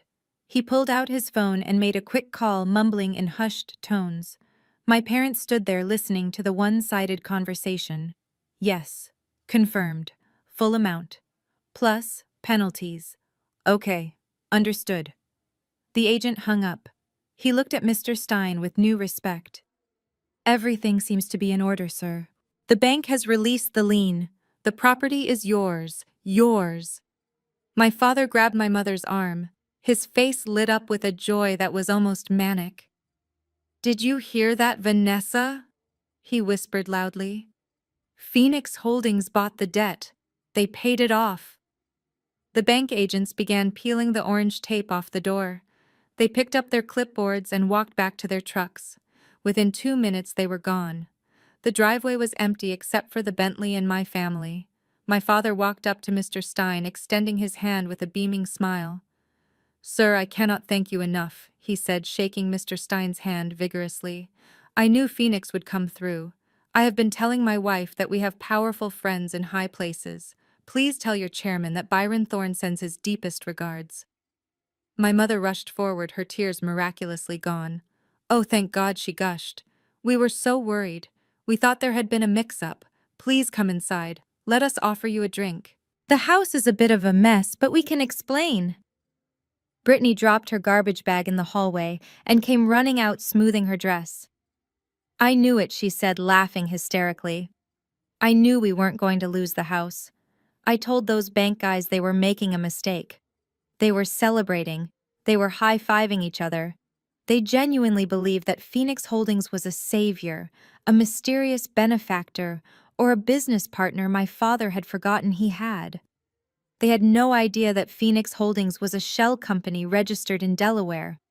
They had no idea that the sole signatory on the Phoenix Holdings account was standing right there on the stairs holding a cold cup of coffee. Mr. Stein pulled his hand away from my father. He didn't smile. He didn't accept the invitation.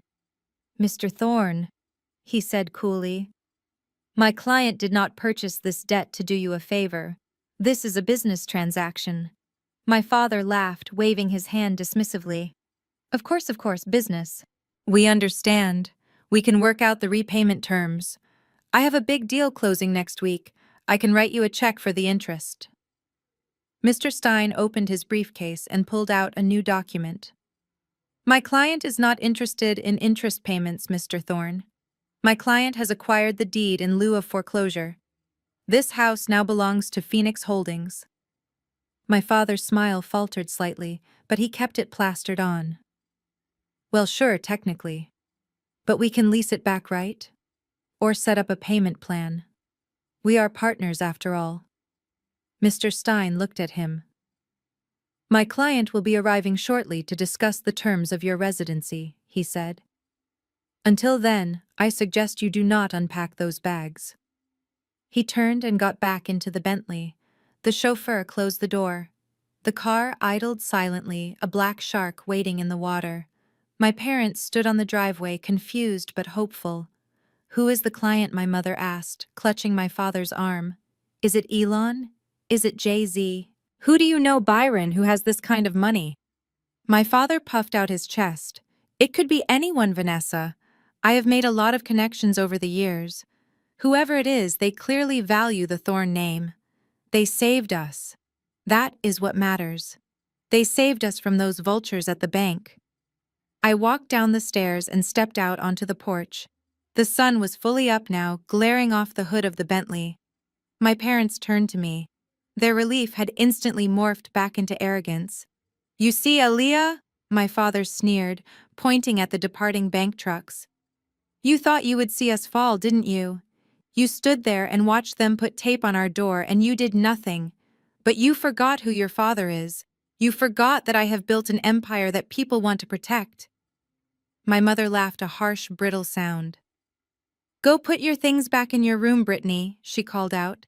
And Aaliyah, since you were so useless this morning, you can help your sister-in-law unpack. And then you can scrub the floors.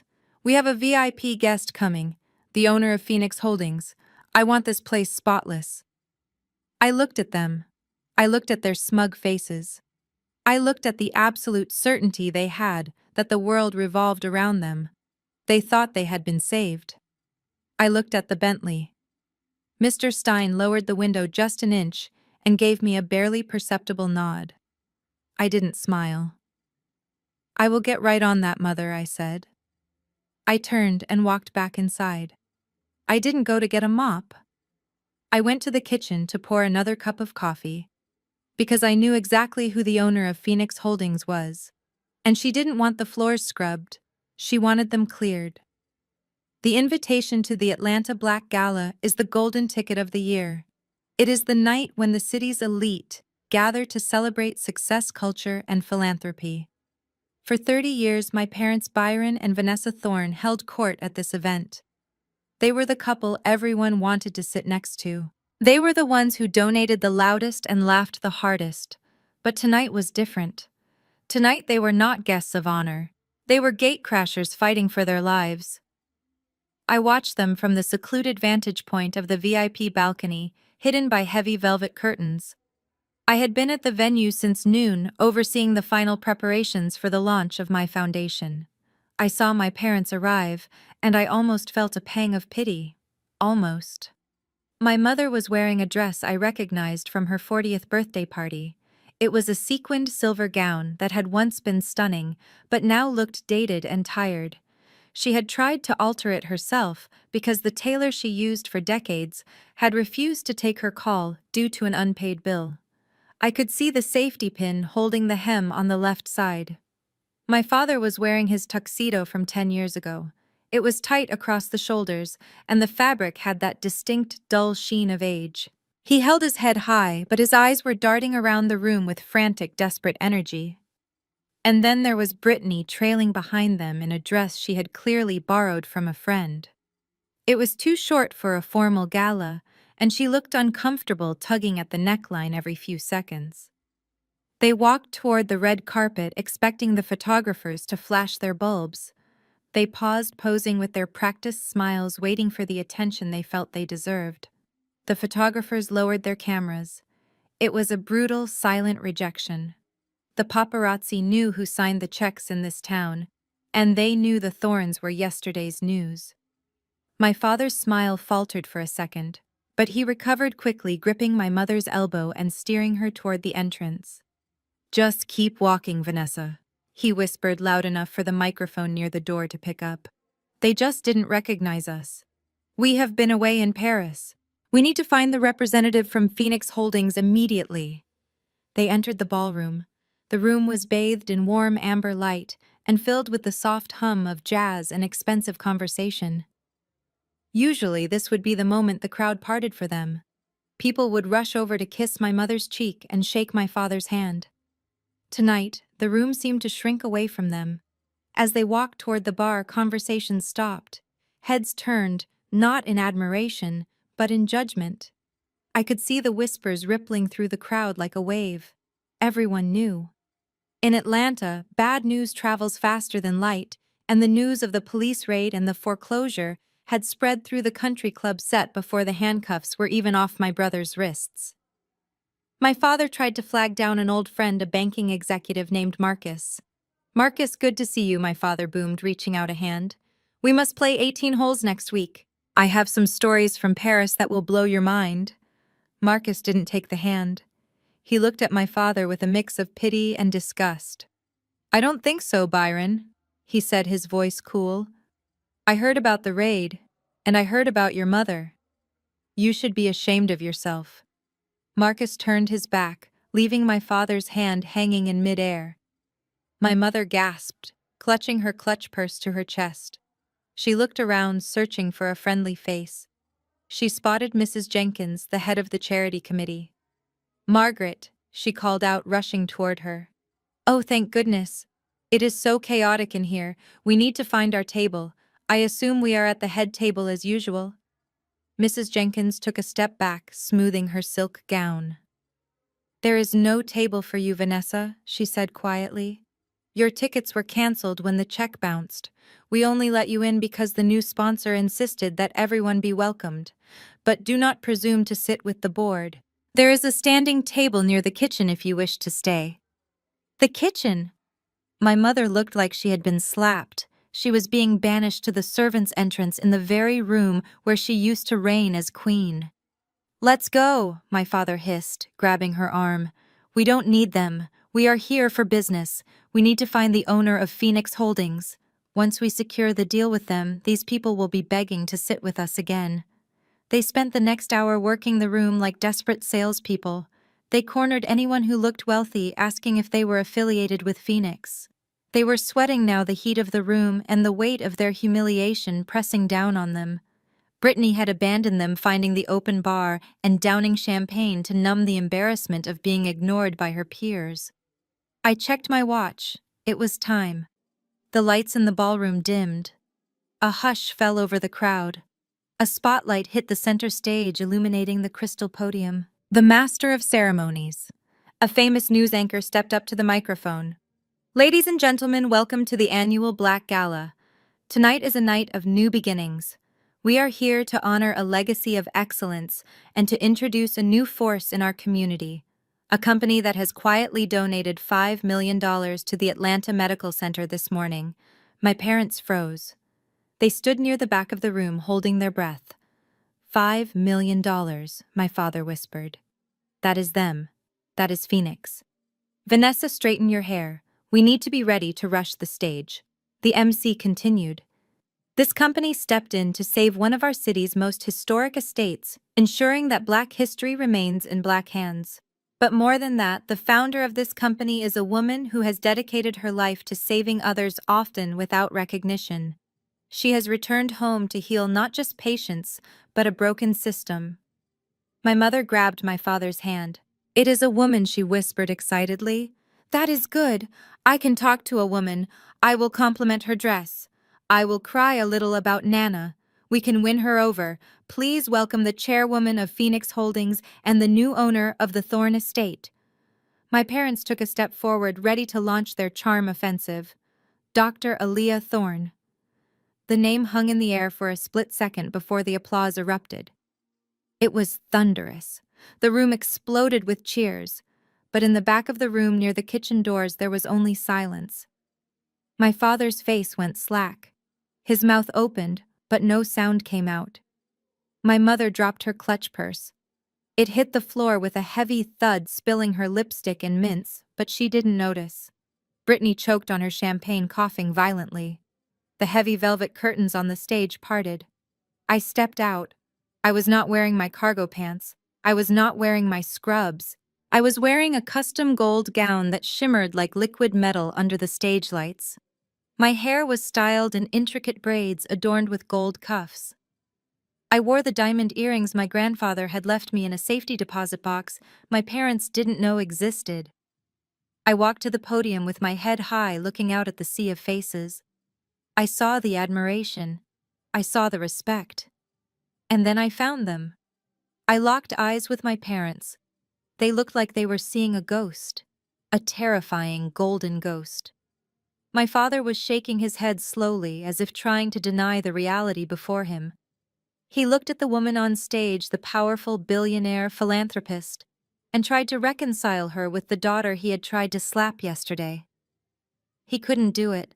The cognitive dissonance was breaking him. My mother was gripping a chair for support.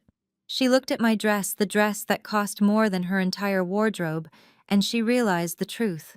She realized that every time she had called me poor, every time she had mocked my volunteer work, I had been laughing at her. I leaned into the microphone. The room went silent, waiting for me to speak. "Thank you," I said, my voice steady and commanding. For a long time, I believed that wealth was measured by what you wear or where you vacation. I was raised to believe that image was everything. I paused, letting the words sink in. I saw my mother flinch. But I learned the hard way that true wealth is character. True wealth is how you treat the vulnerable when no one is watching. I looked directly at my parents. The spotlight spilled over me, making me look like the judgment they had been running from their whole lives. Some people build empires on sand and lies, I continued. And when the storm comes, they are washed away. Phoenix Holdings is about rising from those ashes. It is about taking what was broken and making it whole, even if you have to burn the rod away to do it. The crowd erupted again, unaware of the personal war being fought in the subtext. My father turned to run. He couldn't take it. He turned to the exit, pushing past a waiter, desperate to escape the glare of my success. But the door was blocked by admirers trying to get a better look at the stage. He was trapped in the room with the daughter he had betrayed, who was now the most powerful person in his world. I smiled a small, cold smile. The gala was just beginning. But for the Thorne dynasty, the party was officially over. The applause from the ballroom was still ringing in my ears as I stepped off the stage and into the cool, dimly lit corridor of the backstage area. My heart was pounding, not from nerves, but from the sheer adrenaline of the truth finally being spoken. I had expected my parents to flee. I had expected them to run and hide in shame. But I had forgotten that rats cornered in a trap do not run. They turn on each other. I walked toward the private exit that led to the VIP parking lot where Marcus was waiting with the car. I needed fresh air. I needed to wash the sight of my father's terrified face out of my mind. But before I could reach the heavy metal doors, a figure stepped out from the shadows of the loading dock. It was Brittany. She looked like a wreck. The borrowed dress was twisted around her waist, and her mascara had run down her cheeks in jagged black lines. She wasn't holding a drink anymore. She was holding her phone, clutching it with both hands like it was a holy relic.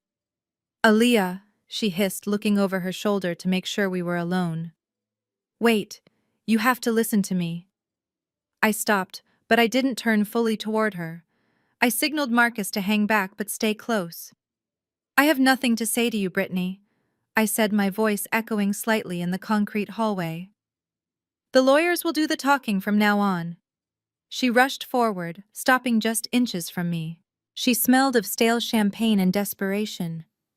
"No, you don't understand," she pleaded, her eyes wide and manic. "I can help you. I know they are going down. I saw your face on that stage. You are going to bury them, Aaliyah, and I do not want to be buried with them. I am young. I have my whole life ahead of me. I cannot go to prison for something they made me do." I looked at her with genuine curiosity. "They made you buy the fake drugs?" I asked. "They made you starve Nana?" She shook her head vigorously, her blonde hair flying around her face. "That is nothing," she whispered. "That is just neglect. A good lawyer can get that knocked down to a misdemeanor. I am talking about the real plan, the plan they came up with the night before they left for Paris."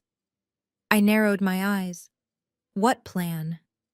Brittany unlocked her phone with trembling fingers. She pulled up a video file. "I recorded them," she said. "I record everything, Aaliyah. You know that. I thought I could use it for a reality show one day. But this is different." She pressed play and shoved the screen toward me. The video was grainy, shot from a low angle, likely from a phone propped up on a kitchen counter. But the audio was crystal clear. It was my parents sitting at the kitchen island drinking wine. "We have to increase the policy," my father's voice said on the recording. "If she passes away from natural causes, the payout is only $500,000. But if it is an accident, like a fall, or a sudden reaction to medication, it triggers the double indemnity clause." My mother's voice chimed in, chillingly calm. "We can't make it look violent, Byron. It has to be subtle. If we stop the heart medication and replace it with high doses of sedatives, she will just drift off in her sleep." the coroner will just see an old woman whose heart gave out. We collect the $1 million we pay off the house, and we have enough left over for a fresh start in Europe. I stared at the screen. My blood turned to ice. They weren't just negligent, they were plotting premeditated murder. They were discussing the death of my grandmother like it was a business transaction, a way to liquidate an asset. Brittany paused the video. I have 3 more clips, she said. Discussing dates, discussing how to hide the body if she died before they got back. I will give you everything, Aaliyah. The phone, the cloud password, everything. I will testify against them. I will say they forced me to go along with it. And what do you want in return? I asked, looking at the woman who was willing to sell her husband's parents to save her own skin. Immunity, she said quickly. I want you to tell the DA that I was a whistleblower. I want to walk away. And maybe a small consulting fee for my cooperation. 5,000, just to get me back to California. I almost laughed. She was trying to extort me while confessing to conspiracy to commit murder. Before I could answer, the heavy metal door to the ballroom burst open. My brother Trey stumbled into the hallway. He had been looking for Brittany, probably to ask her for money for a drink since the open bar had cut him off. He saw us standing there. He saw the phone in Brittany's hand. He saw the video paused on the screen. He knew exactly what that video was. You? Trey stammered, pointing a shaking finger at his wife. You recorded them. You are showing her the kitchen tapes. Brittany spun around, hiding the phone behind her back. Trey, go away, she screamed. I am handling this. I am saving us. Saving us! Trey roared, lunging forward. You are ratting us out. You are snitching to her. You traitor! He didn't look like my little brother anymore. He looked like a wounded animal lashing out. He grabbed Brittany by the shoulders and slammed her against the concrete wall. Give me the phone, he yelled, grappling for her hands. Delete it! Delete it right now! Get off me! Brittany shrieked, scratching at his face with her acrylic nails. I am not going to jail for you. You are a loser, Trey. You have always been a loser. Your sister owns the house, your parents are murderers, and you are nothing. That broke him. Trey pulled back his fist, ready to strike the woman he had married, the woman he had stolen for. Marcus moved before I could even shout.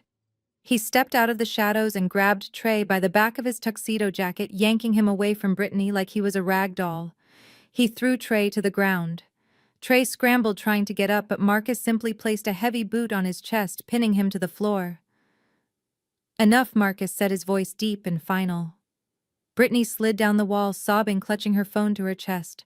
Her dress was torn at the shoulder. Her face was scratched. Just then the door opened again. My parents rushed in. They had been looking for the exit, trying to flee the gala before anyone else could humiliate them. They stopped dead in their tracks. They saw Trey pinned on the floor. They saw Brittany weeping in the corner. And they saw me standing in the middle of it all, calm and golden. What is going on here? My father demanded, trying to summon authority he no longer had. Get your foot off my son. I turned to them. I held out my hand to Brittany. Give me the phone, Brittany, I said. She didn't hesitate. She handed it to me. I held it up so my parents could see the screen. I pressed play on the video of them discussing the insurance payout. My father's face went gray. My mother let out a small, strangled sound and covered her mouth with her hand. We were just talking? My father stammered, backing away. That was just hypothetical. We would never actually do it. Save it for the judge, Dad, I said. From the parking lot, the sound of sirens began to wail. Not one siren, many. They grew louder and louder, cutting through the night air. I didn't call them this time. The security team at the gala had called them when the fight broke out. But when the officers burst through the exit doors, weapons drawn, they weren't just responding to a domestic disturbance. Marcus stepped back, raising his hands. Officers! I have evidence of a conspiracy to commit capital murder, I said loud and clear, pointing to the phone in my hand. And these 4 people are the conspirators. The police didn't ask questions. The evidence was playing on the screen. The intent was clear. They moved in. Turn around, hands behind your back. My father was shoved against the wall, his face pressed into the cold concrete. My mother was crying hysterically, begging them not to ruin her dress. Trey was hauled up from the floor and cuffed again for the second time in 48 hours. And Brittany. She stood up, wiping her face, expecting to be let go. "I helped you," she said to the officer, reaching for her. "I gave the evidence. She promised me immunity." I looked at her cold and unmoving. "I promised you nothing, Brittany," I said. "I accepted the evidence. But you were in the kitchen when that video was filmed. I can hear your voice agreeing with them. You are not a whistleblower. You are an accomplice."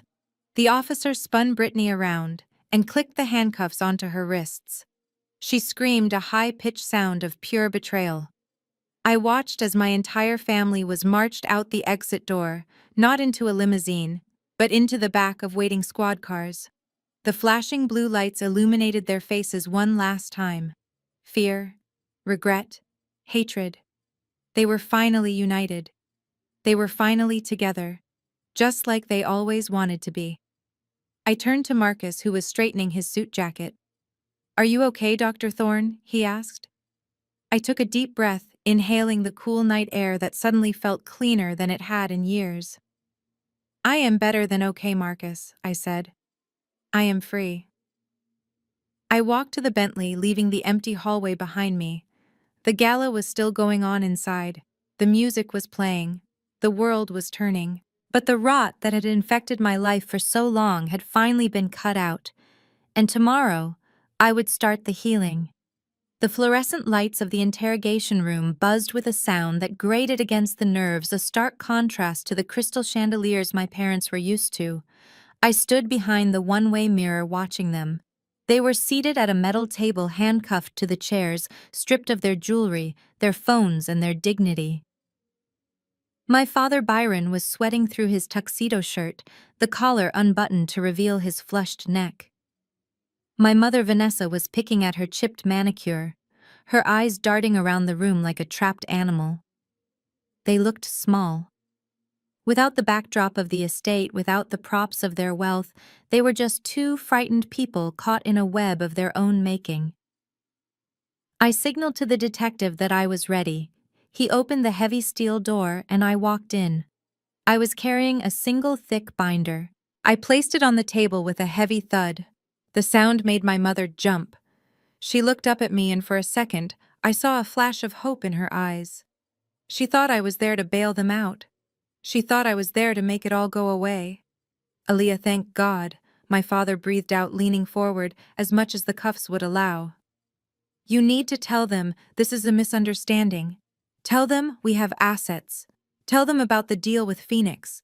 We can pay whatever fine they want. Just get us out of here." I sat down opposite them. I didn't smile. I didn't offer comfort. I opened the binder. "There is no deal with Phoenix, Dad," I said calmly. "Because I am Phoenix, and I am not here to bail you out. I am here to close the case." My mother, confused, shook her head. "What are you talking about? We need a lawyer. We need to go home." I turned the binder around so they could see the documents inside. It wasn't just the video Brittany had recorded. It was something far worse. Something I had found when I audited the family accounts earlier that morning. "We know about the attempted murder plot," I said, my voice steady. "But that is just the tip of the iceberg." The district attorney was willing to offer a plea deal for the conspiracy charge until I showed him this. I pointed to a series of bank transfer records. "You forged Nana B's signature on her federal pension documents," I said. "You didn't just steal from her savings account. You accessed a government-secured fund. You rerouted her retirement checks into a shell company registered to Trey." My father's face went from red to a terrifying shade of gray. He knew what that meant. Stealing from a bank is a state crime. Stealing federal pension funds is a federal crime. That was a loan. He stammered, sweat dripping down his nose. "We intended to pay it back. Nana would have wanted us to use it. It was for the family." I flipped the page to a handwriting analysis report. "The forensic analyst confirmed that the signatures were traced," I continued, And since the amount exceeds $500,000 over 5 years, you are looking at mandatory federal prison time. There is no parole in the federal system, Dad. You serve 85% of your sentence. The reality hit them like a physical blow. My mother let out a high-pitched wail. I didn't sign anything, she screamed, turning on my father. It was him. Byron handled all the paperwork.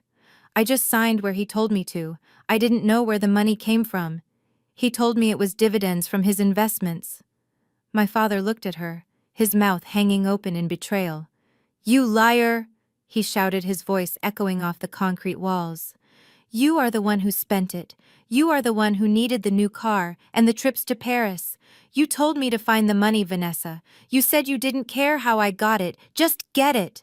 It was Trey, my mother yelled over him, her eyes wide with panic. It was for Trey. He has a drug problem. We were trying to help him. We are victims here. We were being extorted by our own son.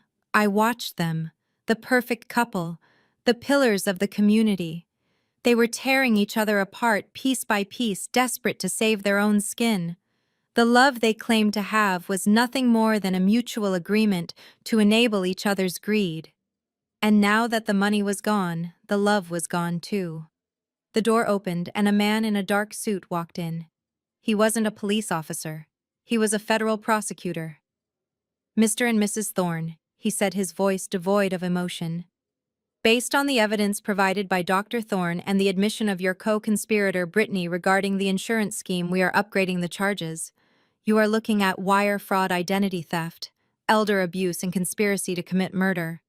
My father slumped in his chair, defeated. My mother put her head on the table and sobbed.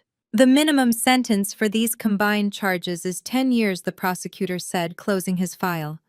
Each. And I will be recommending the maximum. I stood up. I had seen enough. I didn't feel happy. I didn't feel sad. I just felt done. Aaliyah, my father whispered as I walked to the door. We are your parents. How can you do this? I stopped and looked back at them one last time. You stopped being my parents the day you decided my grandmother was worth more dead than alive, I said. I walked out, leaving them to the silence of their consequences. 3 months later, the courtroom was packed. The fall of the Thorne dynasty was the biggest story in Atlanta. The gallery was filled with former friends, neighbors, and business associates, all eager to see the final chapter of the scandal. I sat in the front row. Next to me in a wheelchair was Nana Bia. She didn't need the wheelchair anymore. She had regained her strength, her skin was glowing, and her eyes were sharp. But we decided she should use it today. We wanted the judge to see exactly who they had tried to hurt. We wanted them to see the frailty they had tried to exploit. When the bailiff announced the defendants, the room went silent. My parents walked in wearing orange jumpsuits. They looked like ghosts. My father had lost 20 pounds, his hair white and unkempt. My mother looked aged without her makeup and fillers, her face lined with bitterness. Trey followed, looking sober for the first time in his life, but broken. Brittany was there too, sitting separately, looking at the floor, refusing to make eye contact with anyone. The trial had been swift. The evidence was overwhelming. Today was just for sentencing. The judge, a stern woman with glasses, looked down at the defense table. Before I pass sentence, she said, looking at Nana Bia, the victim would like to make a statement. I helped Nana wheel her chair to the front of the court. The room was so quiet you could hear the hum of the air conditioning. Nana didn't look at the judge. She turned her chair to face her son. My father looked up, tears streaming down his face. Mama, he whispered, I am sorry. Nana sat up straighter. She gripped the armrests of her chair, not in weakness, but in power. I carried you in my womb. Byron, she said, her voice clear and strong, ringing through the courtroom. I worked 2 jobs to send you to college. I gave you the down payment for that house. I gave you everything I had. She paused, letting the weight of her history fill the space. And when I was old and weak, you didn't see a mother. You saw a bank account. You saw an obstacle. You took the very life I gave you and you tried to cash it in. My mother began to sob loudly, but Nana didn't look at her. She kept her eyes locked on my father. "You are not a victim," she said. "You are a predator. And a predator has no place in my house. From this day forward, you are not my son. You are not a thorn. You are a stranger to me." She turned her chair back to the judge. "That is all, Your Honor." The gavel came down like a thunderclap. "Byron and Vanessa Thorne, for your crimes against your own family and the federal government, I sentence you to 12 years in federal prison." My mother screamed. My father put his head in his hands.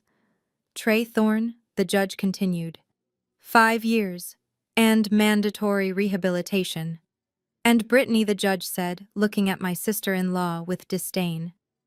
"Because of your cooperation and your lesser role, I am sentencing you to 5 years probation.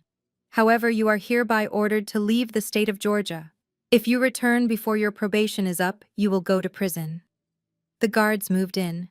The sound of chains rattling filled the air. My parents were pulled to their feet. They looked back at us one last time, searching for forgiveness, searching for a way out. I put my hand on Nana's shoulder. We didn't look away. We watched them being led out the side door. We watched the orange jumpsuits disappear into the shadows. For the first time in my life, the fear was gone. The obligation was gone. I looked down at Nana. She looked up at me and smiled. It was a tired smile, but it was real. "Let's go home, Aaliyah," she said. I pushed her wheelchair down the center aisle. The crowd parted for us. We walked out of the courthouse and into the bright Atlanta sunshine. The air smelled of magnolias and exhaust fumes, but to me, it smelled like freedom. I didn't cry. There were no tears left to cry. There was just the road ahead, open and ours. The revenge was over. The healing had begun. 6 months ago, I walked into this house, and it smelled like death. Tonight, as I stand on the balcony overlooking the Great Hall, it smells like cinnamon cloves and fresh pine. It is Christmas Eve at the Thorne estate, and for the first time in as long as I can remember, the laughter echoing off the walls is real. There are no social climbers here tonight. There are no investors looking for a quick payout and no politicians looking for a photo opportunity. The room is filled with the people who actually matter. I see the nurses from my medical team who helped nurse Nana back to health. I see Mr. Stein raising a glass of cider near the tree. I see the neighbors who used to look at this house with suspicion, now walking through the front door with covered dishes and warm smiles. The transformation of the house is complete. We stripped away the marble statues my parents had bought to impress people they didn't like. We tore down the velvet ropes. We filled the space with warm wood, comfortable furniture, and art that actually means something to us. The house no longer feels like a museum or a mausoleum. It feels like a home. But the biggest change isn't in the living room. It is in the West Wing. I walked down the hallway that used to lead to my father's man cave and my mother's glam room. Those rooms are gone. In their place are glass doors etched with a simple logo: the Beatrice Thorne Community Health Center. I pushed the doors open and walked into the silent clinic. It was closed for the holiday, but the energy of the work we do here still hummed in the air. Where my father used to smoke cigars and plot his schemes, there is now a pediatric waiting room filled with toys. Where my mother used to hoard her designer clothes, there are now exam rooms providing free prenatal care to women in Buckhead who have been overlooked by the system. We opened the doors last month. The ribbon-cutting ceremony didn't make the front page of the society papers, and that was exactly how I wanted it. But the line of people waiting outside wrapped around the block. Nana B sat in the front row wearing a hat with a purple flower, cutting the ribbon with a pair of gold scissors. She told the crowd that this was the proudest day of her life. Not the day she bought the house, but the day she opened it to the world. I walked through the clinic, running my hand along the counters. This was my inheritance. Not the money, not the status, but the ability to serve. My parents had tried to steal a legacy of greed, but I had built a legacy of healing. I turned off the lights in the clinic and headed back to the main house. The party was winding down. Guests were putting on their coats, exchanging hugs and promises to meet up in the new year. I said my goodbyes thanking Marcus, who was now not just my head of security, but the director of operations for the clinic. He gave me a nod of respect that meant more to me than any applause. When the last guest had gone and the heavy oak doors were locked for the night, the house settled into a peaceful quiet. I went into the library, the room where I had found the will that saved us. A fire was crackling in the hearth, casting dancing shadows on the walls. Nana Bia was sitting in her favorite armchair, a handmade quilt draped over her legs. She was holding a mug of hot cocoa, staring into the flames. She looked beautiful. Her hair was thick and silver, her skin was plump and hydrated, and her eyes were sharp and clear. The woman who had been lying in her own waste 6 months ago was gone, replaced by the matriarch she was always meant to be. I sat down on the rug at her feet, resting my head against her knee just like I used to do when I was a little girl. She ran her hand over my hair, her fingers warm and gentle. "It was a good party, Aaliyah," she said softly. "It was," I agreed, closing my eyes. We sat in silence for a long time, listening to the pop and hiss of the firewood. It wasn't an awkward silence. It was the comfortable silence of two survivors who no longer needed words to understand each other. But then Nana spoke, her voice taking on a serious tone. "I got a letter today," she said. I stiffened slightly. "From who?" "From the prison," she said. "From Byron." I didn't open my eyes. I didn't want to break the spell of the evening. What did it say? "He says he is sorry," Nana said. "He says the food is terrible and the bed is hard. He says he misses the Christmas goose. He asked if I would put money on his commissary account."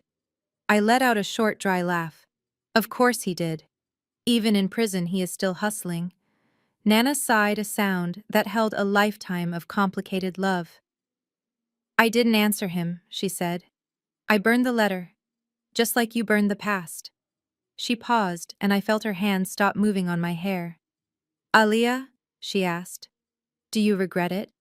I sat up and looked at her. The firelight illuminated her face, showing the lines of wisdom and the scars of betrayal. "Regret what, Nana?" "Sending them to prison, taking the house, all of it," she said. "They are your parents. People talk. They say you were ruthless. They say a daughter shouldn't do that to her own flesh and blood. Do you ever lie awake at night and wish you had just paid the money and let them go?" I looked into the fire, thinking about the question. I thought about the moment I saw Trey pinned to the floor. I thought about my mother's face when the handcuffs clicked. I thought about the silence of the house before the laughter returned. I took Nana's hand in mine. "I don't regret saving you," I said, my voice firm. "I don't regret saving this house, and I don't regret stopping them from hurting anyone else." I squeezed her hand. "But I do have one regret, Nana." She tilted her head, looking at me with curiosity. "What is it, child?" "I regret that I didn't come home sooner," I said, tears pricking my eyes. "I regret that I let my pride keep me in South Africa while you were suffering. I regret that I let them make me feel like I didn't belong here, so I stayed away. That is my only regret, that I left you alone with the wolves for so long." Nana smiled and leaned down to kiss my forehead. "You came when you were supposed to," she whispered. "You came when you were ready to fight. And you won." She sat back and looked around the room. "You know, people say family is blood," she mused. "They say blood is thicker than water." I looked at the portrait of my grandfather hanging above the mantel. "They are wrong," I said. Nana nodded. "They are wrong," she agreed. "Family isn't the blood that runs through your veins, Aaliyah. Family are the people who are willing to bleed for you. The people who stand by you when the money is gone. The people who clean you up when you are at your lowest. That is family." I stood up and kissed her cheek. "Merry Christmas, Nana." "Merry Christmas, Dr. Thorne," she replied with a wink. I walked to the window and looked out at the long driveway. It was empty. No police cars, no bank trucks, just the moonlight hitting the frost on the grass. My phone buzzed in my pocket. It was a notification from my bank app. The monthly donation to the prison commissary had been processed, not for my parents, but for the inmate education fund.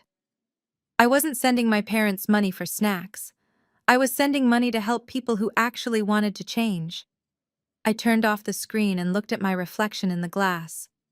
I didn't see the scared girl who ran away 3 years ago. I saw a woman who had walked through the fire and came out carrying the water. My parents were in a cell of their own making. I was in a home of my own rebuilding. And as the clock struck midnight, signaling the start of a new day, I knew that the story of the thorns was no longer a tragedy. It was a victory. Thank you for listening to my story. If you have ever had to cut toxic people out of your life to save your own sanity, let me know in the comments below. If you believe that family is defined by love and not DNA, hit that like button and share this with someone who needs to hear it. Remember, you are the author of your own life. Do not let anyone else hold the pen. Until next time, stay strong and keep rising.